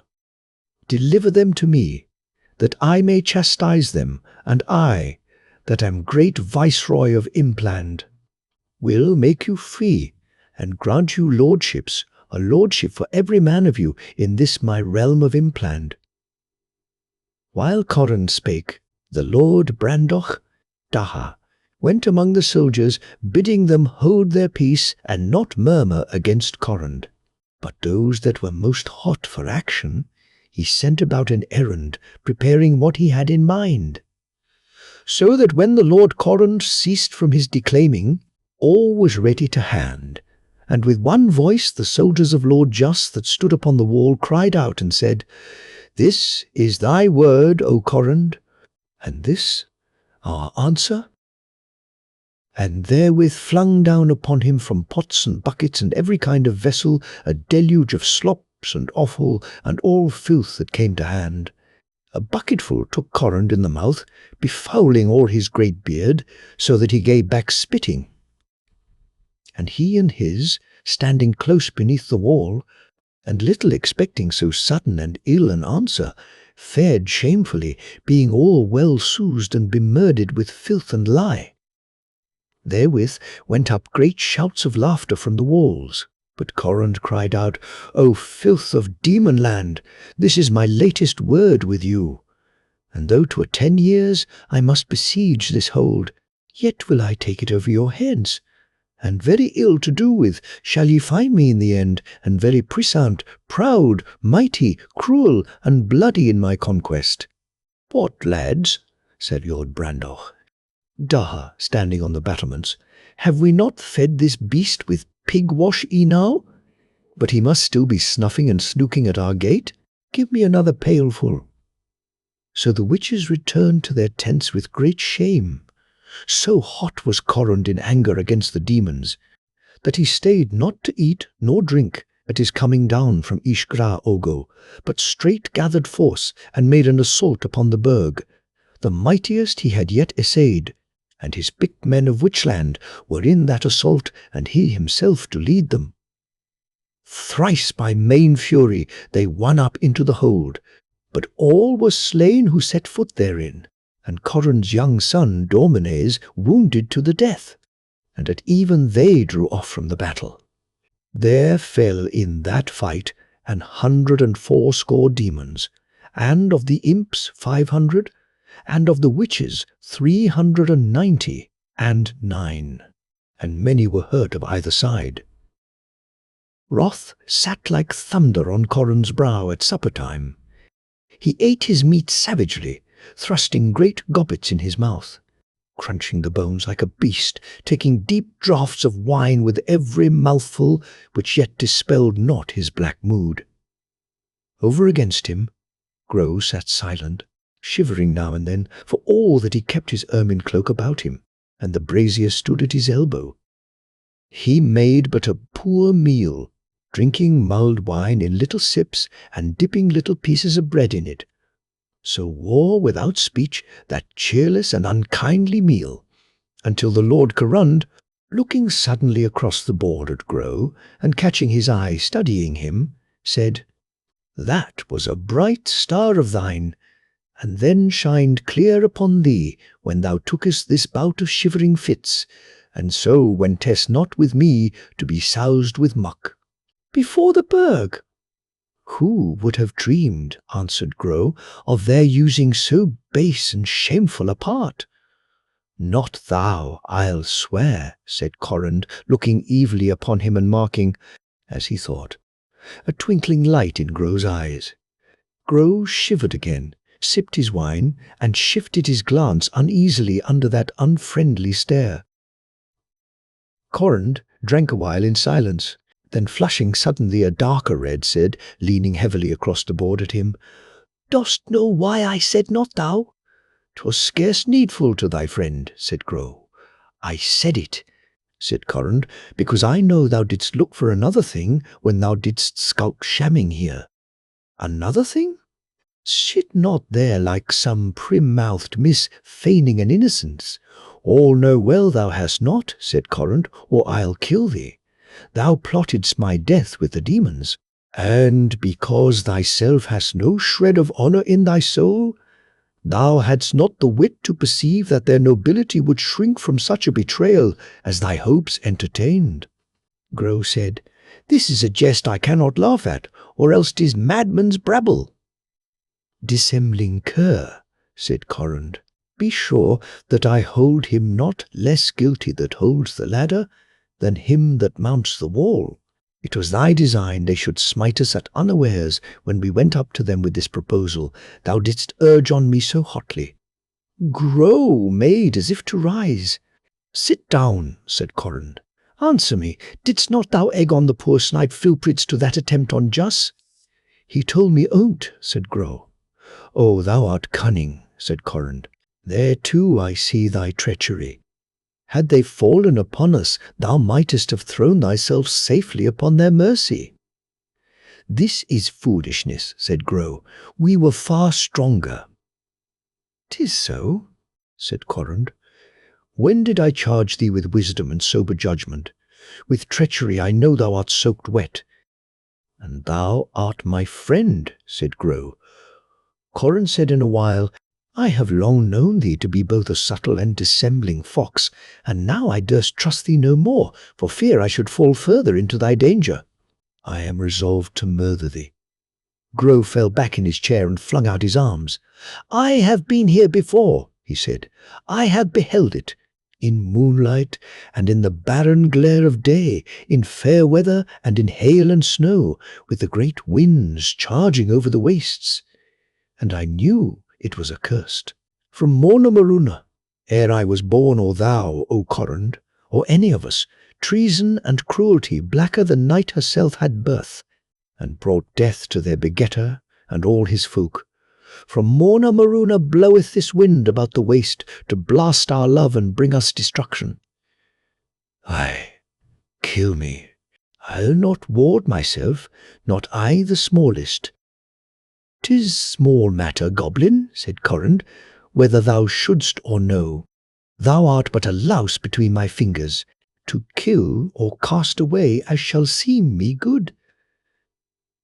"I was King Gaslark's man," said Grow, as if talking in a dream, "and between a man and a boy near 15 years, I served him true and costly.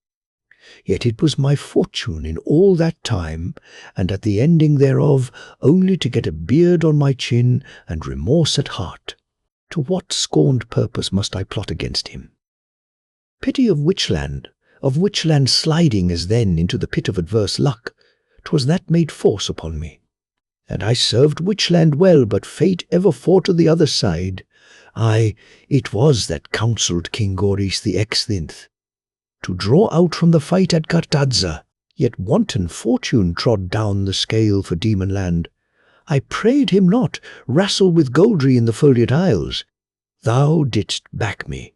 Naught but rebukes and threats of Deathgat, I therefrom.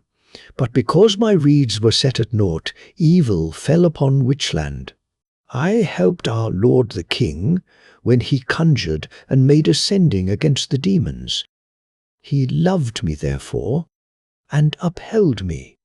But great envy was raised up against me in Karka for that fact.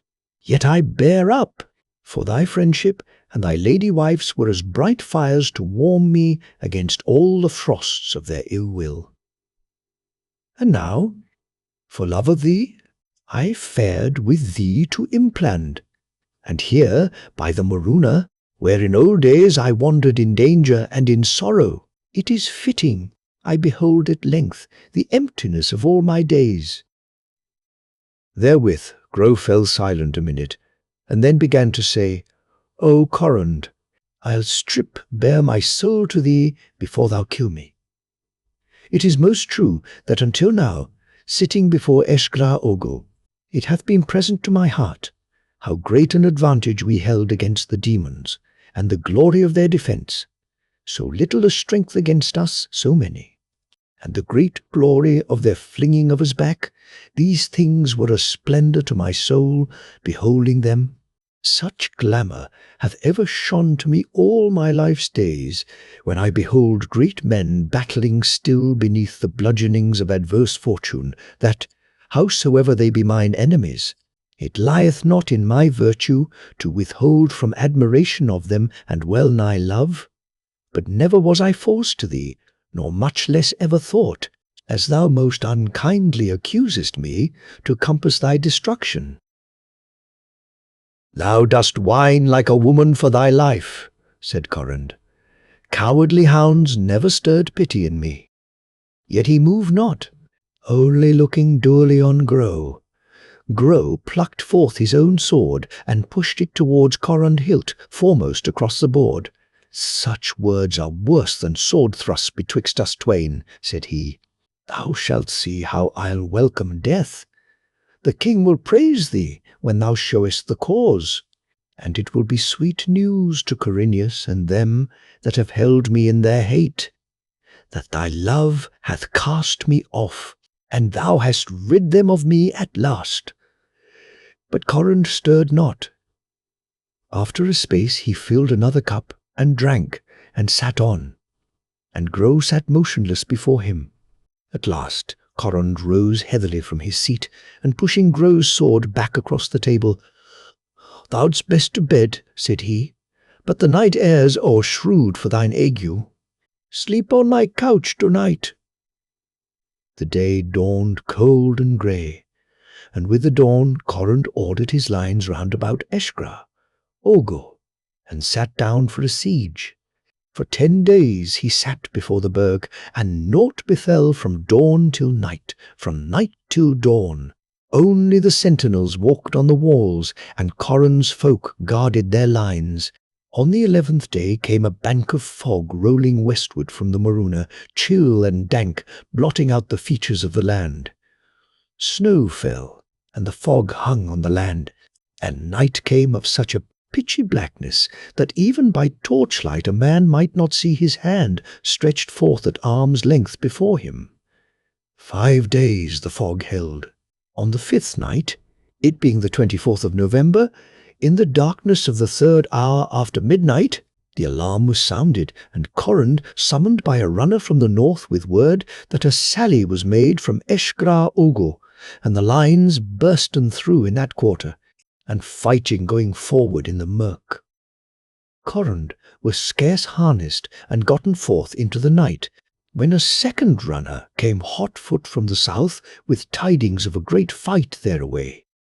All was confounded in the dark, and naught certain, save that the demons were broken out from Eshgra Ogo.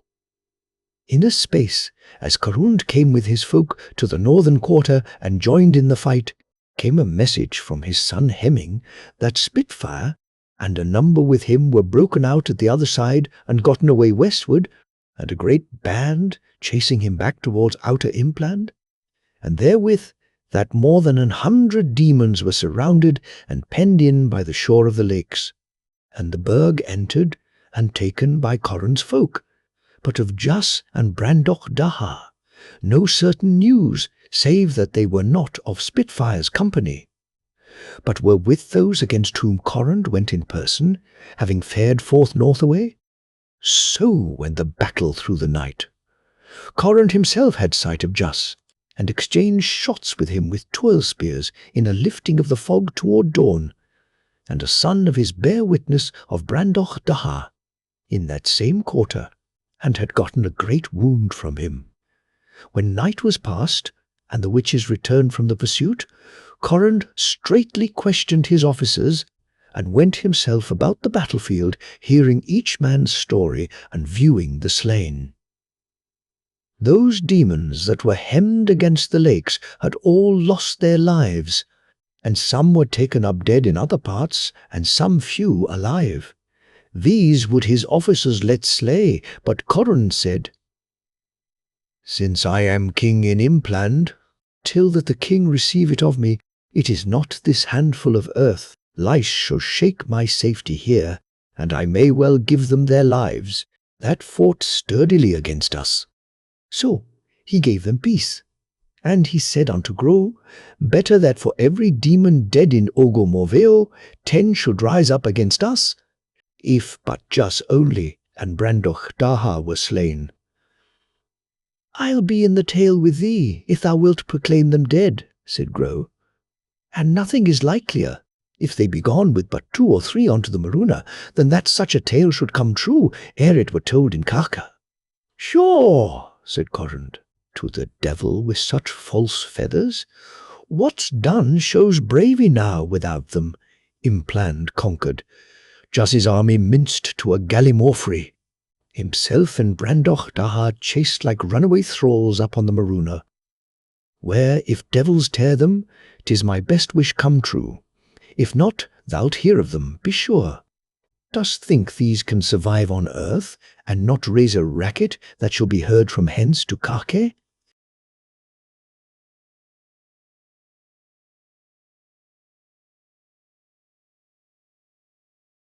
Of the coming of the lords of Demon Land to Morna.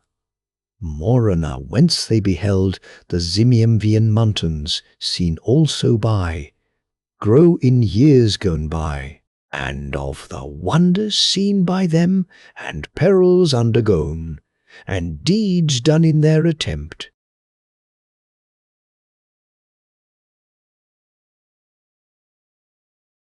in of the wonders seen by them.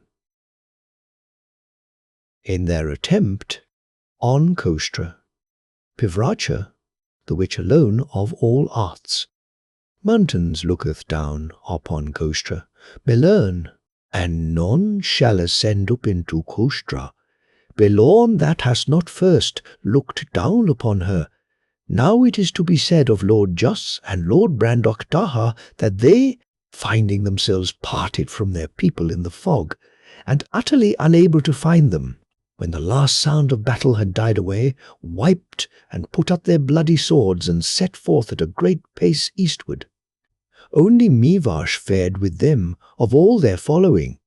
His lips were drawn back a little, showing his teeth, but he carried himself proudly, as one who, being resolved to die, walks with a quiet mind to his destruction.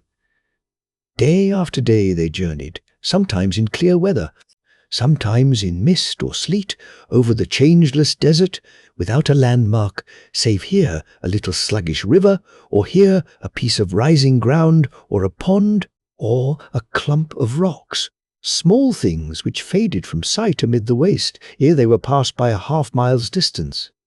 So was each day like yesterday, drawing to a morrow, like to it again.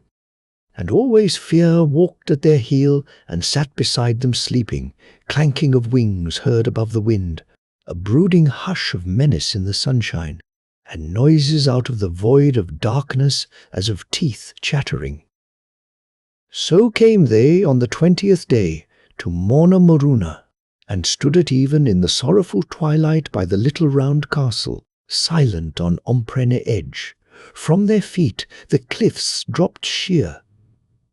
Strange it was, standing on that frozen lip of the Moruna, as on the limit of the world, to gaze southward on a land of summer, and to breathe faint summer airs blowing up from blossoming trees and flower-clad Alps.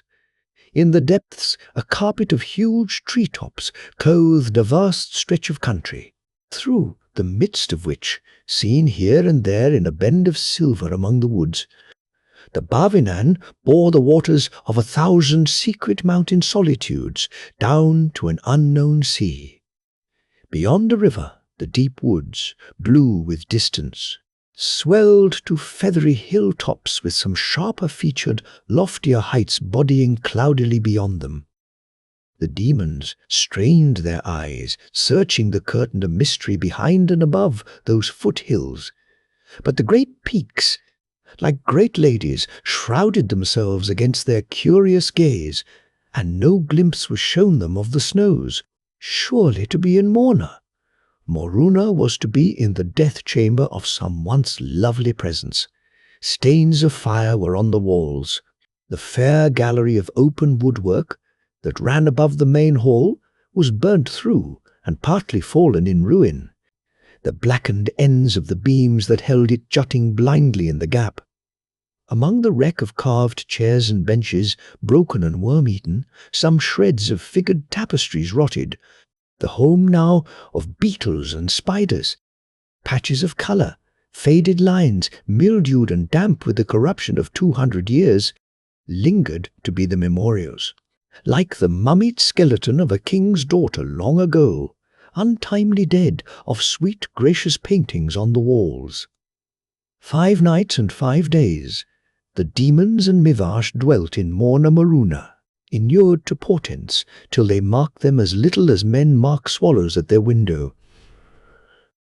In the still night were flames seen, and flying forms dim in the moonlit air, and in moonless nights unstarred, moans heard and gibbering accents, prodigies beside their beds, and ridings in the sky, and fleshless fingers plucking at Jus unseen when he went forth to make question of the night. Cloud and mist abode ever in the south, and only the foothills showed of the great ranges beyond Babinan. But on the evening of the 6th day before Yule, it being the 19th of December, when Betelgeuse stands at midnight on the meridian, a wind blew out of the northwest with changing fits of sleet and sunshine. Day was fading as they stood above the cliff, All the forest land was blue with shades of approaching night. The river was dull silver. The wooded heights afar mingled their outlines with the towers and banks of turbulent deep blue, vapor that hurtled in ceaseless passage through the upper air. Suddenly, a window opened in the clouds to a space of clean, wan, wind-swept sky, high above the shaggy hills. Surely Jus caught his breath in that moment to see those deathless ones where they shone pavilioned in the pellucid air, far, vast and lonely, most like to creatures of unascended heaven, of wind and of fire all compact, too pure to have aught of the gross elements of earth or water. It was as if the rose-red light of sundown had been frozen to crystal, and these hewn from it to abide to everlasting, strong and unchangeable amid the welter of earthborn mists below and tumultuous sky above them. The rift ran wider, eastward and westward, opening on more peaks and sunset, kindled snows, and a rainbow leaning to the south was like a sword of glory across the vision. Motionless, like hawks staring from that high place of prospect, Jus and Brandoch Daha looked on the mountains of their desire. Jus spake, haltingly, as one talking in a dream. "The sweet smell, this gusty wind, the very stone thy foot standeth on, I know them all before. There's not a night since we sailed out of Looking Haven that I have not beheld in sleep these mountains and known their names." "Who told thee their names?" asked Lord Brandoch Daha. "My dream," Jus answered. "And first I dreamed it in mine own bed in Galing when I came home from guesting with thee last June. And they be true dreams that are dreamed there." And he said, "Seest thou where the foothills part to a dark valley that runneth deep into the chain, and the mountains are bare to view from crown to foot? Mark where, beyond the nearer range, bleak-visaged precipices, cobweb streaked with huge snow corridors, rise to a rampart where the rock towers stand against the sky. This is the great ridge of Kostra Pivracha, and the loftiest of those spires his secret mountain-top." As he spoke, his eye followed the line of the eastern ridge, where the towers, like dark gods going down from heaven, plunged to a parapet which runs level above a curtain of avalanche-fluted snow. He fell silent as his gaze rested on the sister peak that east of the gap flamed skyward in wild cliffs to an airy snowy summit, soft, lined as a maiden's cheek, purer than dew, lovelier than a dream. While they looked, the sunset fires died out upon the mountains, leaving only pale hues of death and silence. "If thy dream," said Lord Brandoch, "Daha, conducted thee down this edge, over the Bavinan, through yonder woods and hills, up through the leagues of ice and frozen rock that stand betwixt us and the main ridge, up by the right road to the topmost snows of Kostra Balorn, that were a dream indeed." "All this it showed me," said Jus, "up to the lowest rocks of the great north buttress of Kostra Pivracha. That must first be scaled by him that would go up to Kostra Balorn. But beyond those rocks, not even a dream hath ever climbed. Ere the light fades, I'll show thee our pass over the nearer range." He pointed where a glacier crawled betwixt shadowy walls down from a torn snowfield that rose steeply to a saddle. East of it stood two white peaks, and west of it a sheer-faced and long-backed mountain like a citadel, squat and dark beneath the wild skyline of Kostra Pivracha that hung in air beyond it. "The Zia Valley," said Jus, "that runneth into Bavinan. There lieth our way, under that dark bastion called by the gods Tetracnymph." On the morrow, Lord Brandoch Daha came to Mivar Shvaz and said, "It is needful that this day we go down from Ompreny Edge. I would for no sake leave thee on the Moruna. But 'tis no walking matter to descend this wall. Art thou a cragsman?" "I was born," answered he, "in the high valley of Parashin, by the upper waters of the Beirun in Impland. Their boys scarce toddle ere they can climb a rock. This climb affrights me not, nor those mountains. But the land is unknown and terrible, and many loathly ones inhabit it, ghosts and eaters of men. O devils transmarine, and my friends, is it not enough? Let us turn again, and if the gods save our lives, we shall be famous for ever." That came unto Moruna, and returned alive. But Just answered and said, "O Mivashfaz, know that not for fame are we come on this journey. Our greatness already shadoweth all the world, as a great cedar tree spreading his shadow in a garden. And this enterprise, mighty though it be, shall add to our glory only so much as thou mightest add to these forests of the Bavinan by planting of one more tree. But so it is, that the great king of Witchland, practising in darkness in his royal palace of Kaka, such arts of gramarye and sendings magical as the world hath not been grieved with until now, sent an ill thing to take my brother, the Lord Goldry Brusco, who is dear to me as mine own soul. And they that dwell in secret sent me word in a dream, bidding me, if I would have tidings of my dear brother, inquire in Kostra Belorn. Therefore, O Mivash, go with us if thou wilt, but if thou wilt not, why fare thee well, for naught but my death shall stay me from going thither." And Mivash, bethinking him that if the manticores of the mountains should devour him along with those two lords, that were yet a kindlier fate than all alone to abide those things he wist of on the Moruna, put on the rope, and after commending himself to the protection of his gods, followed Lord Brandoch Daha down the rotten slopes of rock and frozen earth at the head of a gully leading down the cliff. For all that they were early afoot, yet was it high noon ere they were off the rocks, for the peril of falling stones drove them out from the gully's bed, first onto the eastern buttress, and after, when that grew too sheer, back to the western wall. And in an hour or twain the gully's bed grew shallow, and it narrowed to an end, whence Brandoch Daha gazed between his feet, to where, a few spears' lengths below, the smooth slabs curved downward out of sight, and the eye leapt straight from their clean-cut edge to shimmering tree-tops that showed tiny as mosses beyond the unseen gulf of air. So they rested a while, then, returning a little up the gully, forced a way out onto the face and made a hazardous traverse to a new gully, westward of the first, and so at last plunged down a long fan of scree and rested on soft fine turf at the foot of the cliffs. Little mountain gentians grew at their feet. The pathless forest lay like the sea below them.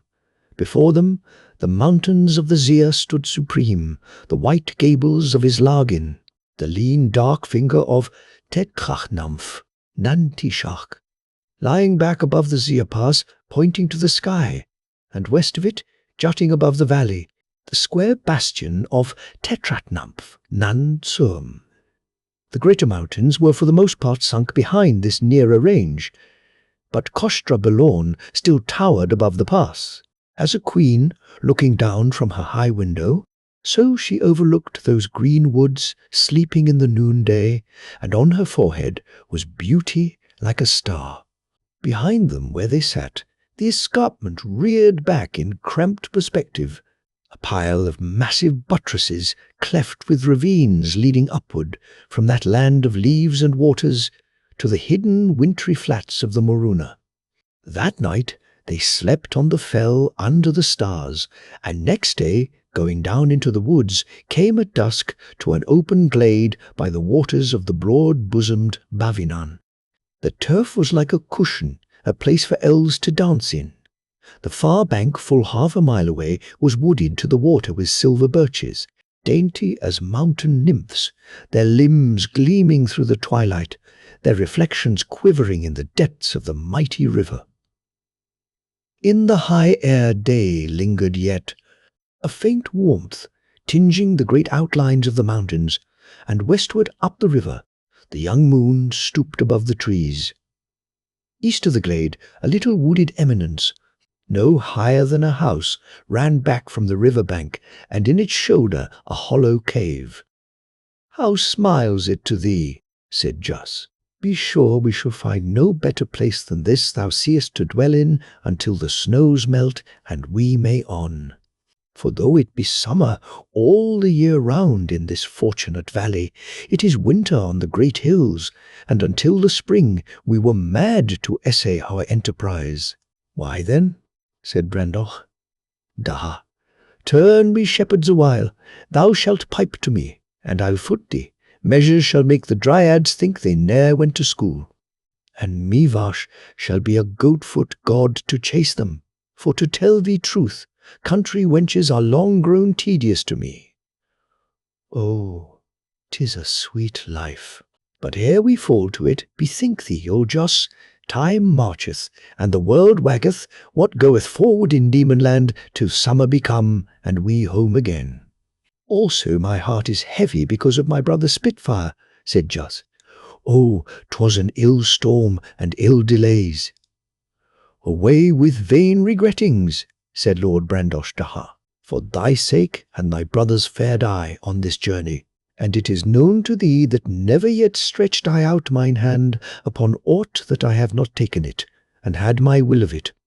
So they made their dwelling in that cave beside deep eddying Bavinan, and before that cave they ate their Yule feast, the strangest they had eaten all the days of their lives, seated, not as of old, on their high seats of ruby or of opal, but on mossy banks where daisies slept and creeping thyme, lighted not by the charmed escarbuncle of the high presence chamber in Galing, but by the shifting beams of a brushwood fire that shone not on those pillars crowned with monsters that were the wonder of the world, but on the mightier pillars of the sleeping beechwoods.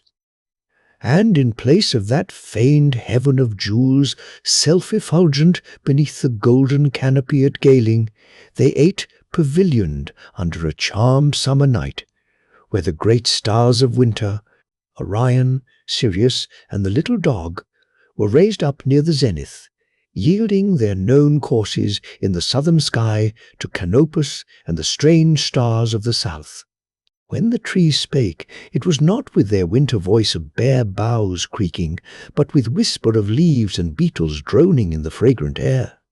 The bushes were white with blossom, not with hoarfrost, and the dim white patches under the trees were not snow, but wild lilies and wood anemones sleeping in the night. All the creatures of the forest came to that feast, for they were without fear, having never looked upon the face of man.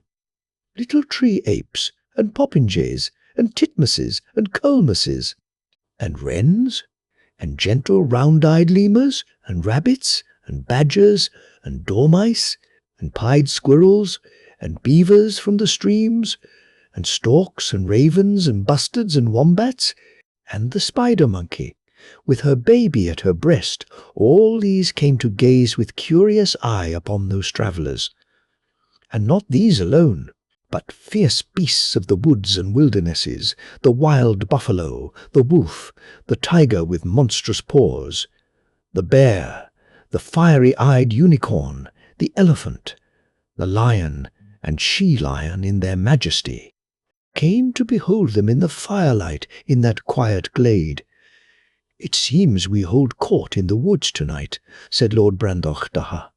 "It is very pleasant. Yet hold thee ready with me to put some firebrands amongst them if need befall. 'Tis likely some of these great beasts are little schooled in court ceremonies."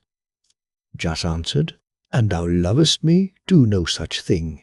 There lieth this curse upon all this land of the Bavinan, that whoso, whether he be man or beast, slayeth in this land or doeth here any deed of violence, there cometh down a curse upon him, that in that instant must destroy and blast him for ever off the face of the earth. Therefore it was I took away from Mivash his bow and arrows when we came down from Omprene Edge, lest he should kill game for us and so a worse thing befall him." Mivash hearkened not, but sat all a-quake, looking intently on a crocodile that came ponderously out upon the bank. And now he began to scream with terror, crying, "Save me! Let me fly! Give me my weapons!" It was foretold me by a wise woman that a cocodril serpent must devour me at last. Whereat the beasts drew back uneasily, and the crocodile, his small eyes wide, startled by Mivash's cries and violent gestures, lurched with what speed he might back into the water. Now in that place Lord Jas and Lord Brandoch Daha and Mivash Faz abode for 4 moons' space. Nothing they lacked of meat and drink, for the beasts of the forest, finding them well disposed, brought them of their store. Moreover, there came flying from the south, about the ending of the year, a martlet which alighted in Jus's bosom and said to him, "The gentle Queen Sophonisba, fosterling of the gods, had news of your coming, and because she knoweth you both mighty men of your hands and high of heart, therefore by me she sent you greeting." Jus said, "O little martlet, we would see thy queen face to face and thank her." "Ye must thank her," said the bird in Kostra Bellorn. Brandoch Daha said, "That shall we fulfill. Thither only do our thoughts intend." "Your greatness," said the martlet, "must approve that word, and know that it is easier to lay under you all the world in arms than to ascend up a foot into that mountain." "Thy wings were too weak to lift me, else I'd borrow them," said Brandoch Daha. But the martlet answered, "Not the eagle that flieth against the sun may alight on Kostra Bellorn. No foot may tread her, save of those blessed ones to whom the gods gave leave ages ago, till they become that the patient years await, men like unto the gods in beauty and in power, who of their own might and main, unholpen by magic arts, shall force a passage up to her silent snows." Brandoch Daha laughed. "Not the eagle," he cried, "but thou, little flitterjack." "Naught that hath feet," said the martlet, "I have none." The Lord Brandoch Daha took it tenderly in his hand and held it high in the air, looking to the high lands in the south. The birches swaying by the Bavinan were not more graceful, nor the distant mountain crags behind them more untamable to behold than he. "Fly to thy queen," he said, "and say thou spakest with Lord Jus beside the Bavinan and with Lord Brandoch Daha of Demonland. Say unto her that we be they that were for to come, and that we of our own might and main, ere spring be well turned summer, will come up to her in Kostra Bellorn to thank her for her gracious sendings." Now, when it was April, and the sun, moving among the signs of heaven, was about departing out of Aries and entering into Taurus, and the melting of the snows in the high mountains had swollen all the streams to spate, filling the mighty river so that he brimmed his banks and swept by like a tide race, Lord Jus said, "Now is the season propitious for our crossing of the flood of Bavinan and setting forth into the mountains." "Willingly," said Lord Brandoch Daha, "but shall's walk it, or swim it, or take to us wings. To me, that have many a time swum back and forth over Thunderfirth to whet mine appetite ere I break my fast, 'tis a small matter of this river stream how so swift it runneth. But with our harness and weapons and all our gear, that were far other matter." "Is it for naught we are grown friends with them that do inhabit these woods?" said Jus. "The crocodile shall bear us over Bavinan for the asking." "It is an ill fish," said Mivash, "and it sore dislikes me." "Then here thou must abide," said Brandoch Daha. "But be not dismayed, I will go with thee. The fish may bear us both at a draught, and not founder." "It was a wise woman foretold it me," answered Mivash, "that such a kind of serpent must be my bane. Yet be it according to your will." So they whistled them up the crocodile, and first the Lord Jas fared over Bavinan, riding on the back of that serpent with all his gear and weapons of war, and landed several hundred paces downstream, for the stream was very strong. And thereafter the crocodile, returning to the north bank, took the Lord Brandoch Daha and Mivash Faz, and put them across in like manner. Mivash put on a gallant face, but rode as near the tail as might be, fingering certain herbs from his wallet that were good against serpents, his lips moving in urgent supplication to his gods. When they were come ashore, they thanked the crocodile and bade him farewell, and went their way swiftly through the woods. And Mivash, as one new loosed from prison, went before them with a light step, singing and snapping his fingers. Now had they for 3 days or 4 a devious journey through the foothills, and thereafter made their dwelling for 40 days' space in the Zia Valley, above the gorges. Here the valley widens to a flat-floored amphitheatre, and lean limestone crags tower heavenward on every side. High in the south, couched above great grey moraines, the Zia glacier, wrinkle-backed like some dragon survived out of the elder chaos, thrusts his snout into the valley.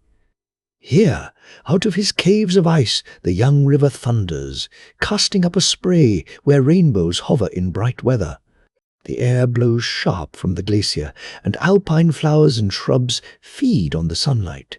Here they gathered them good store of food, and every morning they were afoot before the sunrise, to ascend the mountains and make sure their practice ere they should attempt the greater peaks.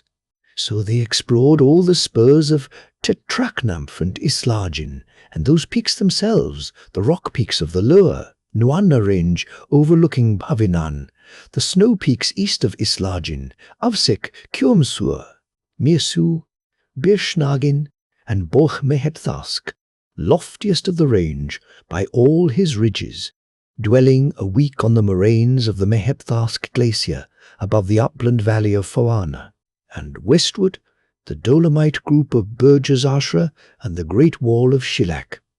Now were their muscles by these exercises grown like bands of iron, and they hardy as mountain bears and sure of foot as mountain goats. So, on the 9th day of May, they crossed the Zia Pass and camped on the rocks under the south wall of Tetrachnamph Nantishak. The sun went down like blood in a cloudless sky. On either hand and before them, the snows stretched blue and silent. The air of those high snowfields was bitter cold. A league and more to the south, a line of black cliffs bounded the glacier basin. Over that black wall, 12 miles away, Kostra Balorn and Kostra Pivracha towered against an opal heaven.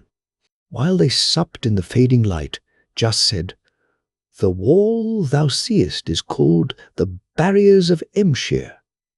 Though over it lieth the straight way to Kostra Pivracha, yet is it not our way, but an ill way. For first, that barrier hath till now been held unclimbable, and so proven even by half-gods that alone essayed it. I await not thy second reason," said Brandoch Daha. "Thou hast had thy way until now, and now thou shalt give me mine in this, to come with me tomorrow, and show how thou and I make of such barriers a puff of smoke if they stand in the path between us and our fixed ends." "Were it only this," answered Jas, "I would not gainsay thee. But not senseless rocks alone are we set to deal with if we take this road. Seest thou where the barriers end in the east against yonder monstrous pyramid of tumbled crags and hanging glaciers that shuts out our prospect east away? Menxur men call it, but in heaven it hath a more dreadful name, Ila Mantisera, which is to say, the bed of the manticores. O Brandoch Daha, I will climb with thee what unscaled cliff thou list, and I will fight with thee against the most gristfulest beasts that ever grazed by the Tartarian streams. But both these things in one moment of time, that were a rash part and a foolish. But Brandoch Daha laughed and answered him, To naught else may I liken thee, O Jus, but to the sparrow camel, to whom they said, Fly, and it answered, I cannot, for I am a camel, and when they said, Carry, it answered, I cannot, for I am a bird. Wilt thou egg me on so much? Said Jus. Aye, said Brandoch Daha, if thou wilt be a Sish. Wilt thou quarrel? Said Jus. Thou knowest me, said Brandoch Daha. Well, said Jus, thy counsel hath been right once and saved us, for 9 times that it hath been wrong, and my counsel saved thee from an evil end. If ill behap us, it shall be set down that it had from thy peevish will original. And they wrapped them in their cloaks and slept. On the morrow they rose betimes, and set forth south across the snows that were crisp and hard for the frosts of the night. The barriers, as it were but a stone's throw removed, stood black before them, starlight swallowed up size and distance that showed only by walking. As still they walked, and still that wall seemed no nearer, nor no larger. Twice and thrice they dipped into a valley, or crossed a raised-up fold of the glacier, till they stood at break of day below the smooth blank wall, frozen and bleak, with never a ledge in sight, great enough to bear snow, barring their passage southward. They halted and ate and scanned the wall before them, and ill to do with it seemed. So they searched for an ascent, and found at last a spot where the glacier swelled higher, a mile or less from the western shoulder of Isla Mantisera. Here the cliff was but 400 or 500 feet high, yet smooth enow and ill enow to look on, yet their likeliest choice. Some while it was ere they might get a footing on that wall, but at length Brandoch Daha, standing on Jus's shoulder, found him a hold where no hold showed from below, and with great travail fought a passage up the rock to a stance some 100 feet above them, whence, sitting sure on a broad ledge great enough to hold 6 or 7 folk at a time, he played up Lord Jus on the rope, and after him Mivash. An hour and a half it cost them for that short climb.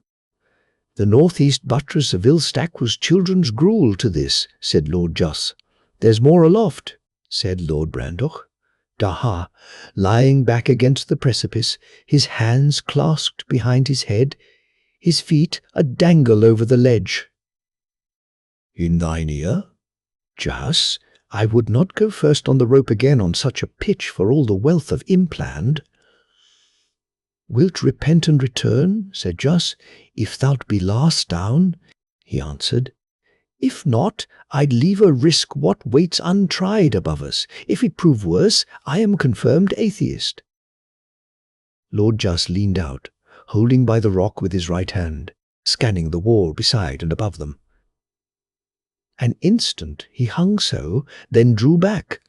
His square jaw was set, and his teeth glinted under his dark mustachios, something fiercely, as a thunderbeam betwixt dark sky and sea in a night of thunder. His nostrils widened, as of a war-horse at the call of battle. His eyes were like the violet levin brand, and all his body hardened like a bowstring drawn, as he grasped his sharp sword and pulled it forth, grating and singing from its sheath. Brandoch. Daha sprang afoot and drew his sword, Zeldonius's loom. What stirreth? He cried. Thou look'st ghastly.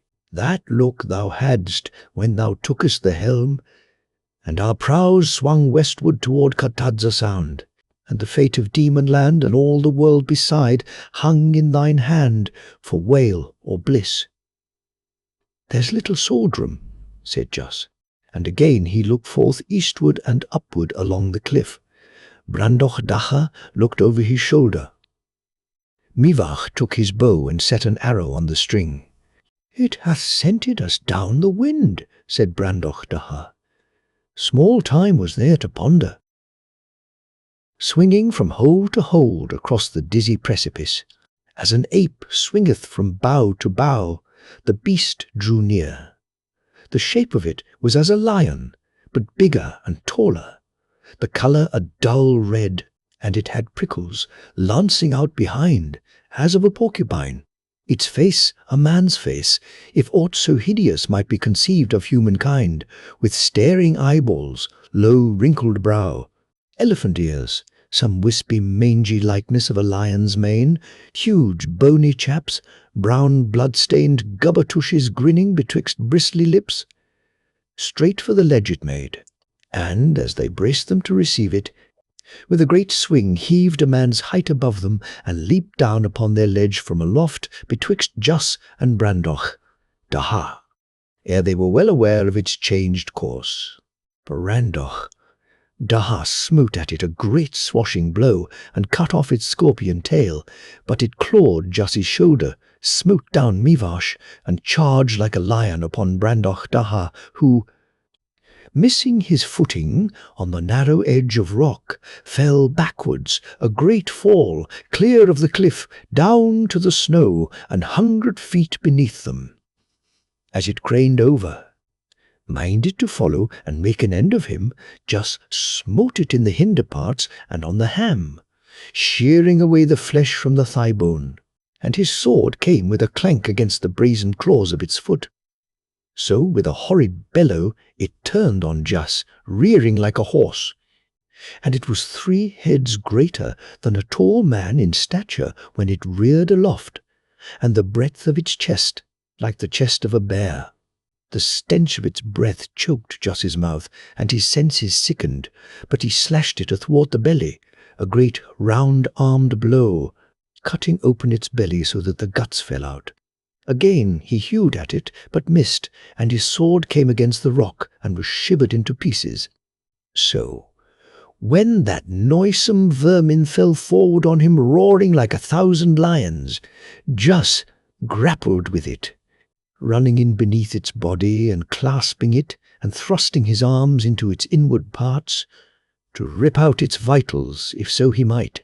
So close he grappled it that it might not reach him with its murthering teeth, but its claws sliced off the flesh from his left knee downward to the ankle bone, and it fell on him and crushed him on the rock, breaking in the bones of his breast. And Jas, for all his bitter pain and torment, and for all he was well nigh stifled by the sore stink of the creature's breath, and the stink of its blood and puddings blubbering about his face and breast, yet by his great strength wrestled with that fell and filthy man-eater. And ever he thrust his right hand, armed with the hilt and stump of his broken sword, yet deeper into its belly, until he searched out its heart and did his will upon it, slicing the heart asunder like a lemon, and severing and tearing all the great vessels about the heart, until the blood gushed about him like a spring. And like a caterpillar, the beast curled up and straightened out in its death spasms, and it rolled and fell from that ledge, a great fall, and lay by Brandoch Daha, the foulest beside the fairest of all earthly beings, reddening the pure snow with its blood. And the spines that grew on the hinder parts of the beast went out and in like the sting of a new dead wasp that goes out and in continually. It fell not clean to the snow, as by the care of heaven was fallen, Brandoch Daha, but smote an edge of rock near the bottom, and that strook out its brains. There it lay in its blood, gaping to the sky. Now was Jas stretched face downward as one dead on that giddy edge of rock. Mivash had saved him, seizing him by the foot and drawing him back to safety when the beast fell. A sight of terror he was, clotted from head to toe with the beast's blood and his own. Mivash bound his wounds and laid him tenderly as he might back against the cliff, then peered down a long while to know if the beast were dead indeed. When he had gazed downward earnestly so long that his eyes watered with the strain, and still the beast stirred not, Mivash prostrated himself and made supplication, saying aloud, O Schlimpfli, Schlempfi, and Shebamri, gods of my father and my father's fathers, have pity of your child. If, as I dearly trow your power extendeth over this far and forbidden country, no less than over Impland, where your child hath ever worshipped you in your holy places, and taught my sons and my daughters to revere your holy names, and made an altar in mine house, pointed by the stars in manner ordained from of old, and offered up my seventh-born son, and was minded to offer up my seventh-born daughter thereon, in meekness and righteousness according to your holy will. But this I might not do, since you vouchsafed me not a seventh daughter, but 6 only.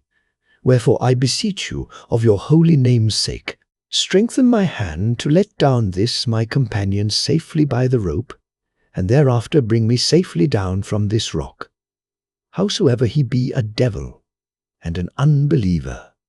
O save his life, save both their lives, for I am sure that if these be not saved alive, never shall your child return, but in this far land starve and die like an insect that dureth but for a day.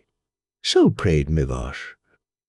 And belike the high gods were moved to pity of his innocence, hearing him so cry for help unto his mumbo-jumbos where no help was, and belike they were not minded that those lords of Demonland should there die evilly before their time, unhonoured, unsung. Howsoever, Mivash arose and made fast the rope about Lord Jus, knotting it cunningly beneath the arms that it might not tighten in the lowering and crush his breast and ribs, and so with much ado lowered him down to the foot of the cliff. Thereafter came Mivash himself down that perilous wall, and albeit for many a time he thought his bane was upon him, yet by good cragsmanship, spurred by cold necessity, he gate him down at last. Being down, he delayed not to minister to his companions, who came to themselves with heavy groaning. But when Lord Jus was come to himself, he did his healing art both on himself and on Lord Brandoch Daha, so that in a while they were able to stand upon their feet, albeit something stiff and weary and like to vomit.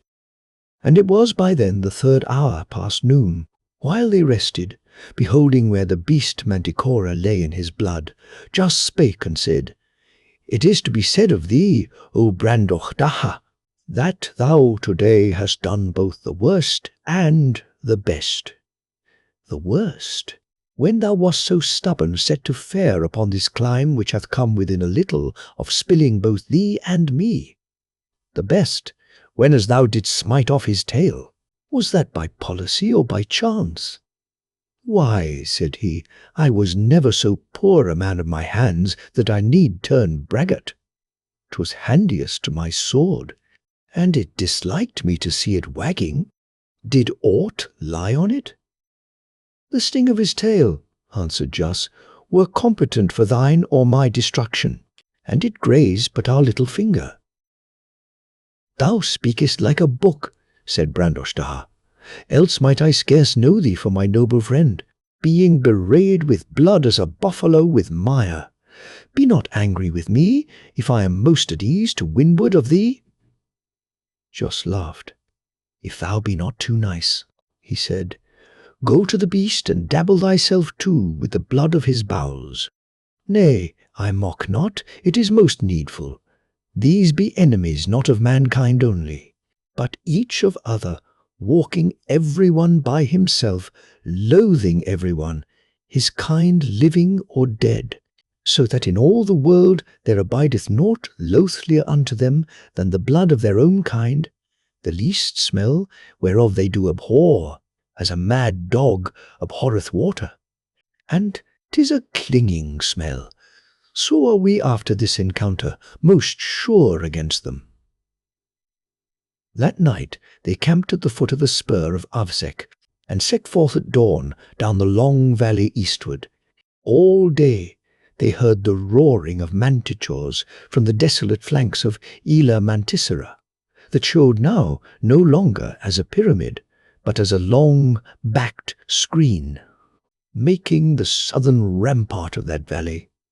It was ill going, and they somewhat shaken, Day was nigh gone, when beyond the eastern slopes of Ela they came where the white waters of the river they followed thundered together with a black water rushing down from the southwest.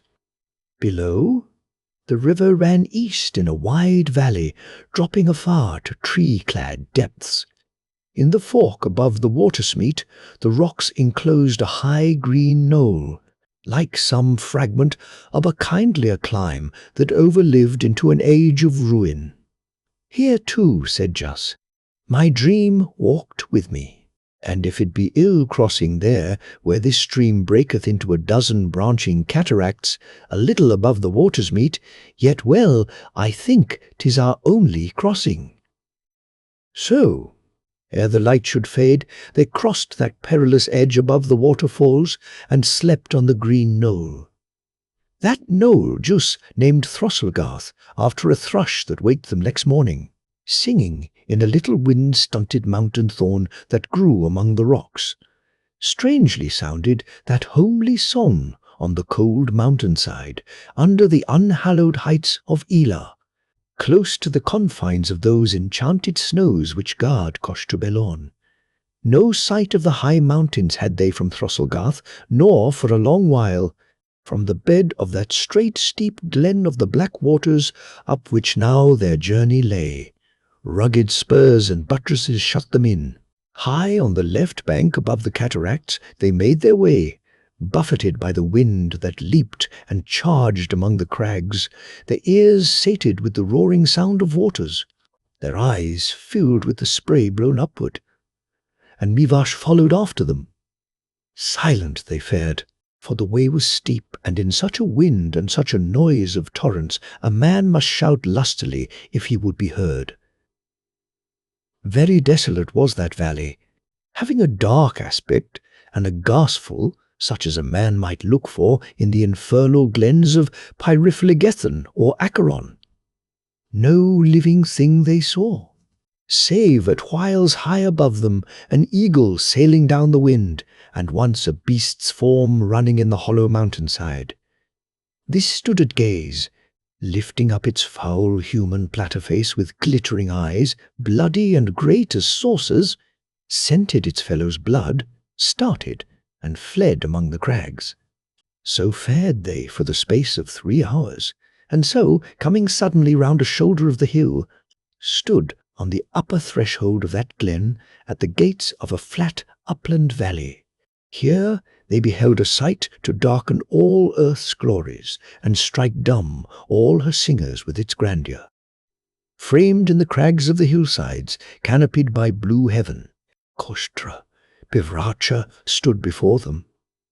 So huge he was, that even here, at 6 miles' distance, the eye might not at a glance behold him, but must sweep back and forth as over a broad landscape from the ponderous roots of the mountain, where they sprang black and sheer from the glacier, up the vast face, where buttress was piled upon buttress and tower upon tower, in a blinding radiance of ice-hung precipice and snow-filled gully, to the lone heights where, like spears menacing high heaven, the white teeth of the summit ridge cleft the sky.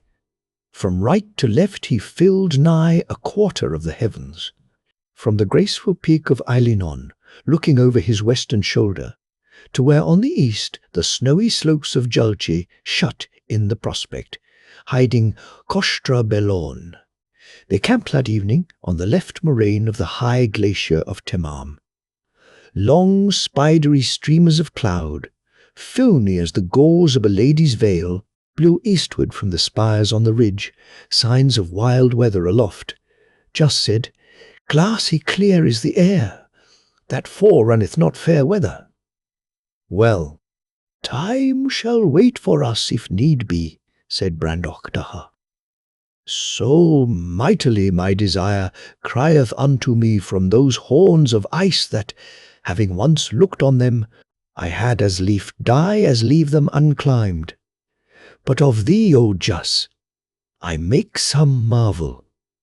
Thou wast bidden inquire in Costrabellon, And sure she were easier won than Kostra Pivracha, going behind Jauchi by the snowfields, and so avoiding her great western cliffs. There is a saw in Impland, answered Jus. Where of a tall wife? Even so, there lieth a curse on any that shall attempt Kostra Belorn, that hath not first looked down upon her, and he shall have his death, or ever he have his will. And from one point only of earth may a man look down on Kostra Belorn, and 'tis from yonder unascended tooth of ice where thou seest the last beam burn, for that is the topmost pinnacle of Kostra Pivaracha, and it is the highest point of the stablished earth. They were silent a minute's space. Then Just spake, Thou wast ever greatest amongst us as a mountaineer. Which way likes thee best for our climbing up him? O Jus, said Brandoch Daha, on ice and snow thou art my master. Therefore give me thy rede. For mine own choice and pleasure I have settled it this hour and more, namely to ascend into the gap between the two mountains, and thence turn westward up the east ridge of Pivraka. It is the fearsomest climb to look on, said Jus, and belike the grandest, and for both counts I had wagered it thy choice. That gap height the gates of Zimiamvir. It, and the Kostra glacier that runneth up to it, lieth under the weird I told thee of. It were our death to adventure there, ere we had looked down upon Kostra Belorn, which done, the charm is broke for us. And from that time forth it needeth but our own might and skill, and a high heart to accomplish whatsoever we desire. Why then the great north buttress? Cried Brandoch Daha. So shall she not behold us as we climb, until we come forth on the highest tooth, and overlook her, and tame her to our will. So they supped and slept, but the wind cried among the crags all night long, and in the morning snow and sleet blotted out the mountains. All day the storm held, and in a lull they struck camp, and came down again to Throsselgarth, and there abode 9 days and 9 nights in wind and rain and battering hail. On the 10th day the weather abated, and they went up and crossed the glacier and lodged them in a cave in the rock at the foot of the great north buttress of Kostra Piracha. At dawn, Jus and Brandoch Daha went forth to survey the prospect. They crossed the mouth of the steep snow-choked valley that ran up to the main ridge betwixt Ashnilan on the west and Kostra Pivracha on the east, rounded the base of Eilinon, and climbed from the west to a snow saddle some 3,000 feet up the ridge of that mountain, whence they might view the buttress and choose their way for their attempt. "'Tis a 2 days' journey to the top," said Lord Brandoch Daha. "If night on the ridge freeze us not to death, I dread no other hindrance. That black rib that riseth 1/2 mile above our camp shall take us clean up to the crest of the buttress, striking it above the great tower at the northern end. If the rocks be like those we camped on, hard as diamond and rough as a sponge, they shall not fail us, but by our own neglect. As I live, I ne'er saw their like for climbing. So far." "Well," said Jus. "Above," said Brandoch Daha, "I drive thee a chariot until we come to the first great kick of the ridge. That must be round, or ne'er go further, and on this side it showeth ill enough, for the rocks shelve outward. If they be iced, there's work indeed. Beyond that, I'll prophesy naught, O Jus, for I can see naught clear, save that the ridge is hacked into clefts and steeples. How we may overcome them must be put to the proof. It is too high and too far to know. This only, where we would go, there have we gone until now. And by that ridge lieth, if any way there lieth, the way to this mountain top that we cross the world to climb. Next day, with the first paling of the skies, they arose all three, and set forth southward over the crisp snows. They roped at the foot of the glacier that came down from the saddle some 5,000 feet above them, where the main ridge dips between Ashnilan and Koshta Pivracha. Ere the brighter stars were swallowed in the light of morning, they were cutting their way among the labyrinthine towers and chasms of the icefall. Soon, the new daylight flooded the snowfields of the high glacier of Tamam, dyeing them green and saffron and palest rose. The snows of Islagin glowed far away in the north to the right of the white dome of Emshir. La Mantisera blocked the view northeastward. The buttress that bounded their valley on the east plunged it in shadow blue as a summer sea. High on the other side, the great twin peaks of Eilinon and Ashnilan, roused by the warm beams out of their frozen silence of the night, growled at whiles with avalanches and falling stones. Jus was their leader in the icefall, guiding them now along high knife edges that fell away on either hand to unsounded depths, now within the very lips of those chasms along the bases of the ice towers. These, 5 times a man's height, some square, some pinnacled, some shattered or piled with the ruins of their kind, leaned above the path, as ready to fall and overwhelm the climbers and dash their bones forever, down to those blue-green secret places of frost and silence where the chips of ice chinked hollow as Jus pressed onward, cutting his steps with Mivasha's axe. At length the slope eased, and they walked out on the unbroken surface of the glacier, and passing by a snow bridge over the great rift betwixt the glacier and the mountainside, came 2 hours before noon to the foot of the rock rib that they had scanned from. Eilinon. Now was Brandoch Daha to lead them. They climbed face to the rock, slowly and without rest, for sound and firm as the rocks were, the holes were small and few, and the cliff steep. Here and there a chimney gave them passage upward, but the climb was mainly by cracks and open faces of rock, a trial of main strength and endurance, such as few might sustain for a short while only. But this wall was 3,000 feet in height. By noon they gained the crest, and there rested on the rocks, too weary to speak, looking across the avalanche-swept face of Koshtra Pivracha to the corniced parapet that ended against the western precipices of Koshtra Belon. For some way the ridge of the buttress was broad and level. Then it narrowed suddenly to the width of a horse's back and sprang skyward 2,000 feet and more. Brandoch Daha went forward and climbed a few feet up the cliff. It bulged out above him, smooth and hodeless. He tried it once and again, then came down, saying, "Not without wings." Then he went to the left. Here hanging glaciers overlooked the face from on high, and while he gazed an avalanche of ice blocks roared down it. Then he went to the right, and here the rocks sloped outward, and the sloping ledges were piled with rubbish, and the rocks rotten and slippery with snow and ice. So having gone a little way he returned, and, "Oh, Jus," he said, "wilt take it right forth, and that must be by flying? For hold there is none. Or wilt go east and dodge the avalanche, or west, where all is rotten and slither, and a slip were our destruction?" So they debated, and at length decided on the eastern road.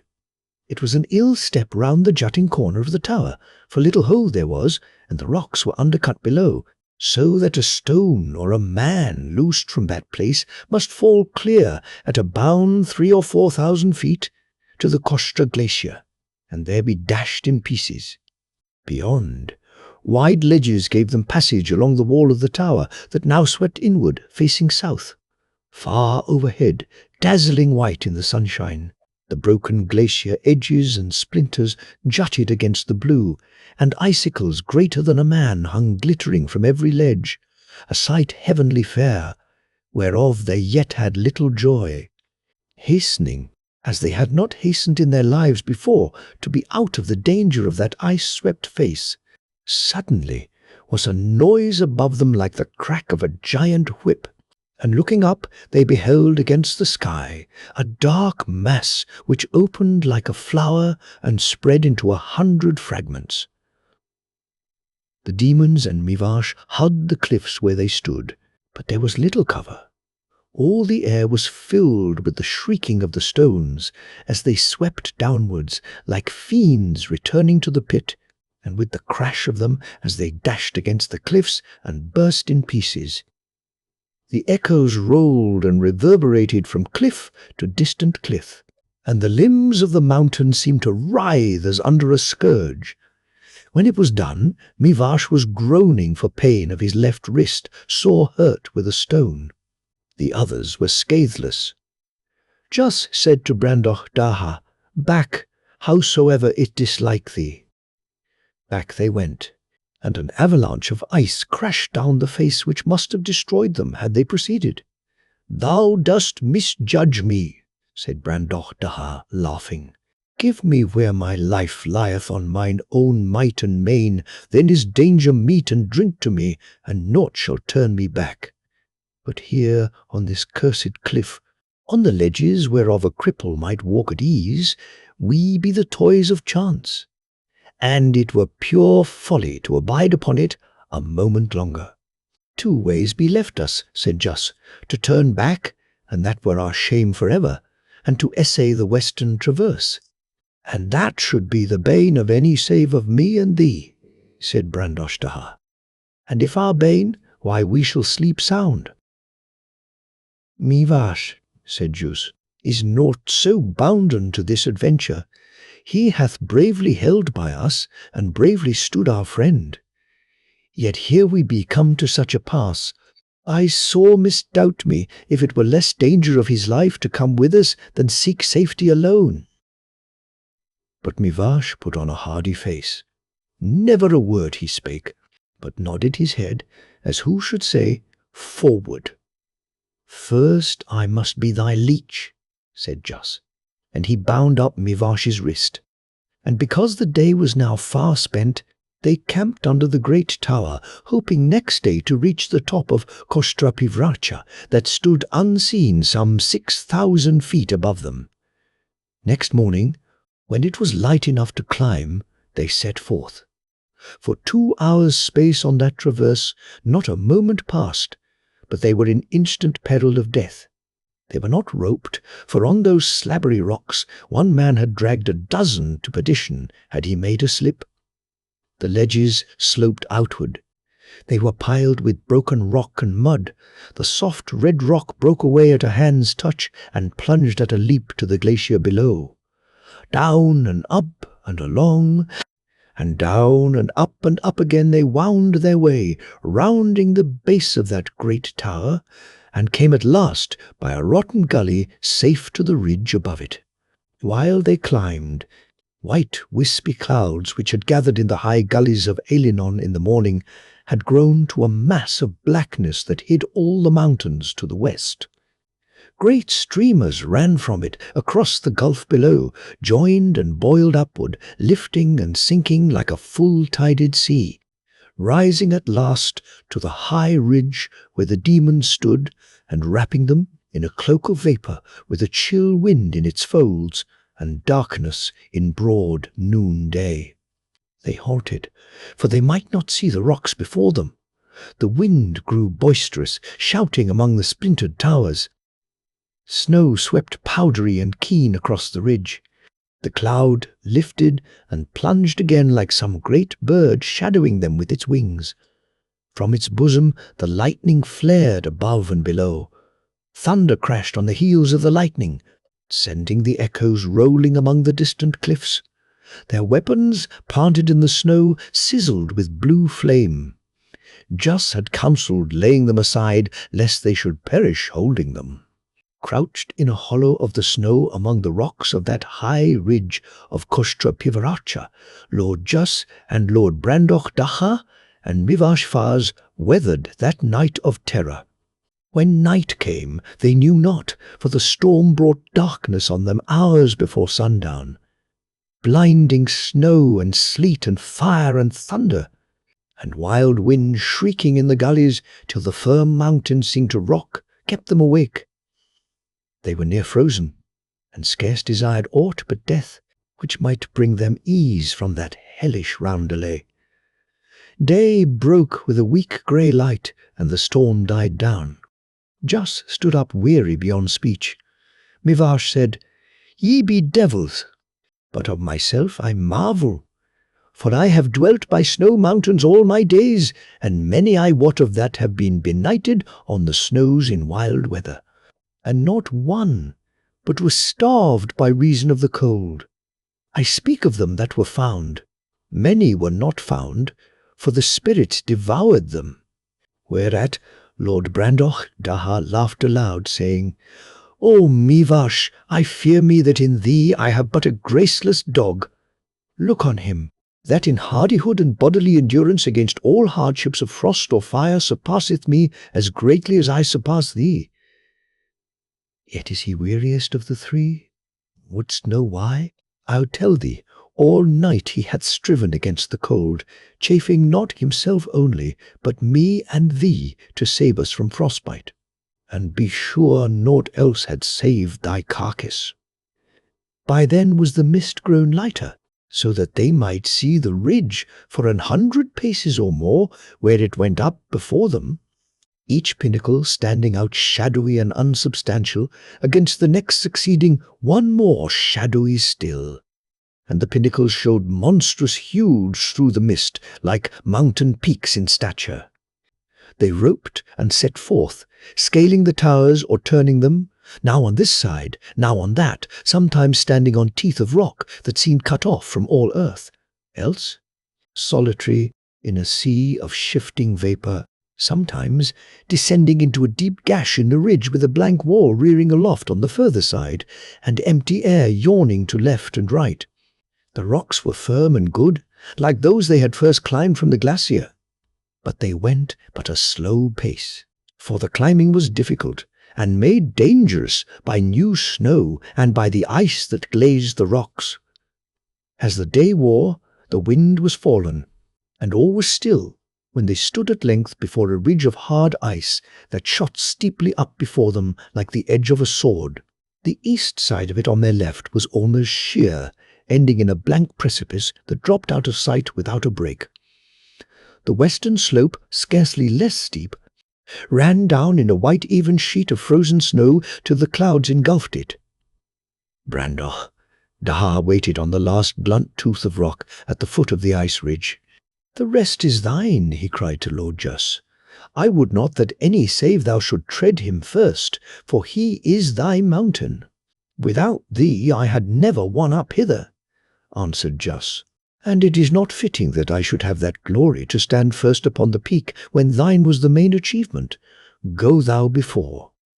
"I will not," said Lord Brandoch Daha, "and it is not so." So Jus went forward, smiting with his axe great steps just below the backbone of the ridge on the western side, and Lord Brandoch Daha and Mivash Faz followed in the steps. Presently a wind arose in the unseen spaces of the sky and tore the mist like a rotten garment. Spears of sunlight blazed through the rifts. Distant sunny lands shimmered in the unimaginable depths to the southward, seen over the crest of a tremendous wall that stood beyond the abyss, a screen of black rock buttresses seamed with 1,000 gullies of glistening snow, and crowned as with battlements with a row of mountain peaks, savage and fierce of form, that made the eye blink for their brightness, the lean spires of the summit ridge of Kushtrapivracha. These, that the demons had so long looked up to as in distant heaven, now lay beneath their feet. Only the peak they climbed still reared itself above them, clear now and near to view, showing a bare beetling cliff on the northeast, overhung by a cornice of snow. Jus marked the cornice, turned him again to his step-cutting, and, in half an hour from the breaking of the clouds, stood on that unascended pinnacle, with all earth beneath him. They went down a few feet on the southern side and sat on some rocks. A fair lake, studded with islands, lay bosomed in wooded and crag-girt hills at the foot of a deep-cut valley which ran down from the gates of Simiamvia. Eilinon and Ashnalan rose nearby in the west, with the delicate white peak of Akragash showing between them. Beyond mountain like the sea. Jas looked southward, where the blue land stretched in fold upon fold of rolling country, soft and misty, till it melted in the sky. "Thou and I," said he, "first of the children of men, now behold with living eyes the fabled land of Simiamvia. Is that true, thinkest thou? Which philosophers tell us of that fortunate land, that no mortal foot may tread it, but the blessed souls do inhabit it? Of the dead that be departed, even they that were great upon earth, and did great deeds when they were living, that scorned not earth, and the delights and the glories thereof, and yet did justly, and were not dastards nor yet oppressors." "Who knoweth?" said Brandoch Daha, resting his chin in his hand and gazing south as in a dream. "Who shall say he knoweth?" They were silent a while. Then Jus spake, saying, "If thou and I come thither at last, O my friend, shall we remember Demonland?" And when he answered him not, Jus said, "I had rather row on Moonmere under the stars of a summer's night than be a king of all the land of Simiamvia. And I had rather watch the sunrise on the scarf than dwell in gladness all my days on an island of that enchanted lake of Rivalry under Kostra Belon." Now the curtain of cloud that had hung till now about the eastern heights was rent into shreds, and Kostra Belon stood like a bride before them, 2 or 3 miles to eastward, facing the slanting rays of the sun. On all her vast precipices scarce a rock showed bare, so encrusted were they with a dazzling robe of snow. More lovely she seemed, and more graceful in her airy poise than they had yet beheld her. Jus and Brandoch Daha rose up, as men arise to greet a queen in her majesty. In silence they looked on her for some minutes. Then Brandoch Daha spake, saying, "Behold thy bride, O Jus."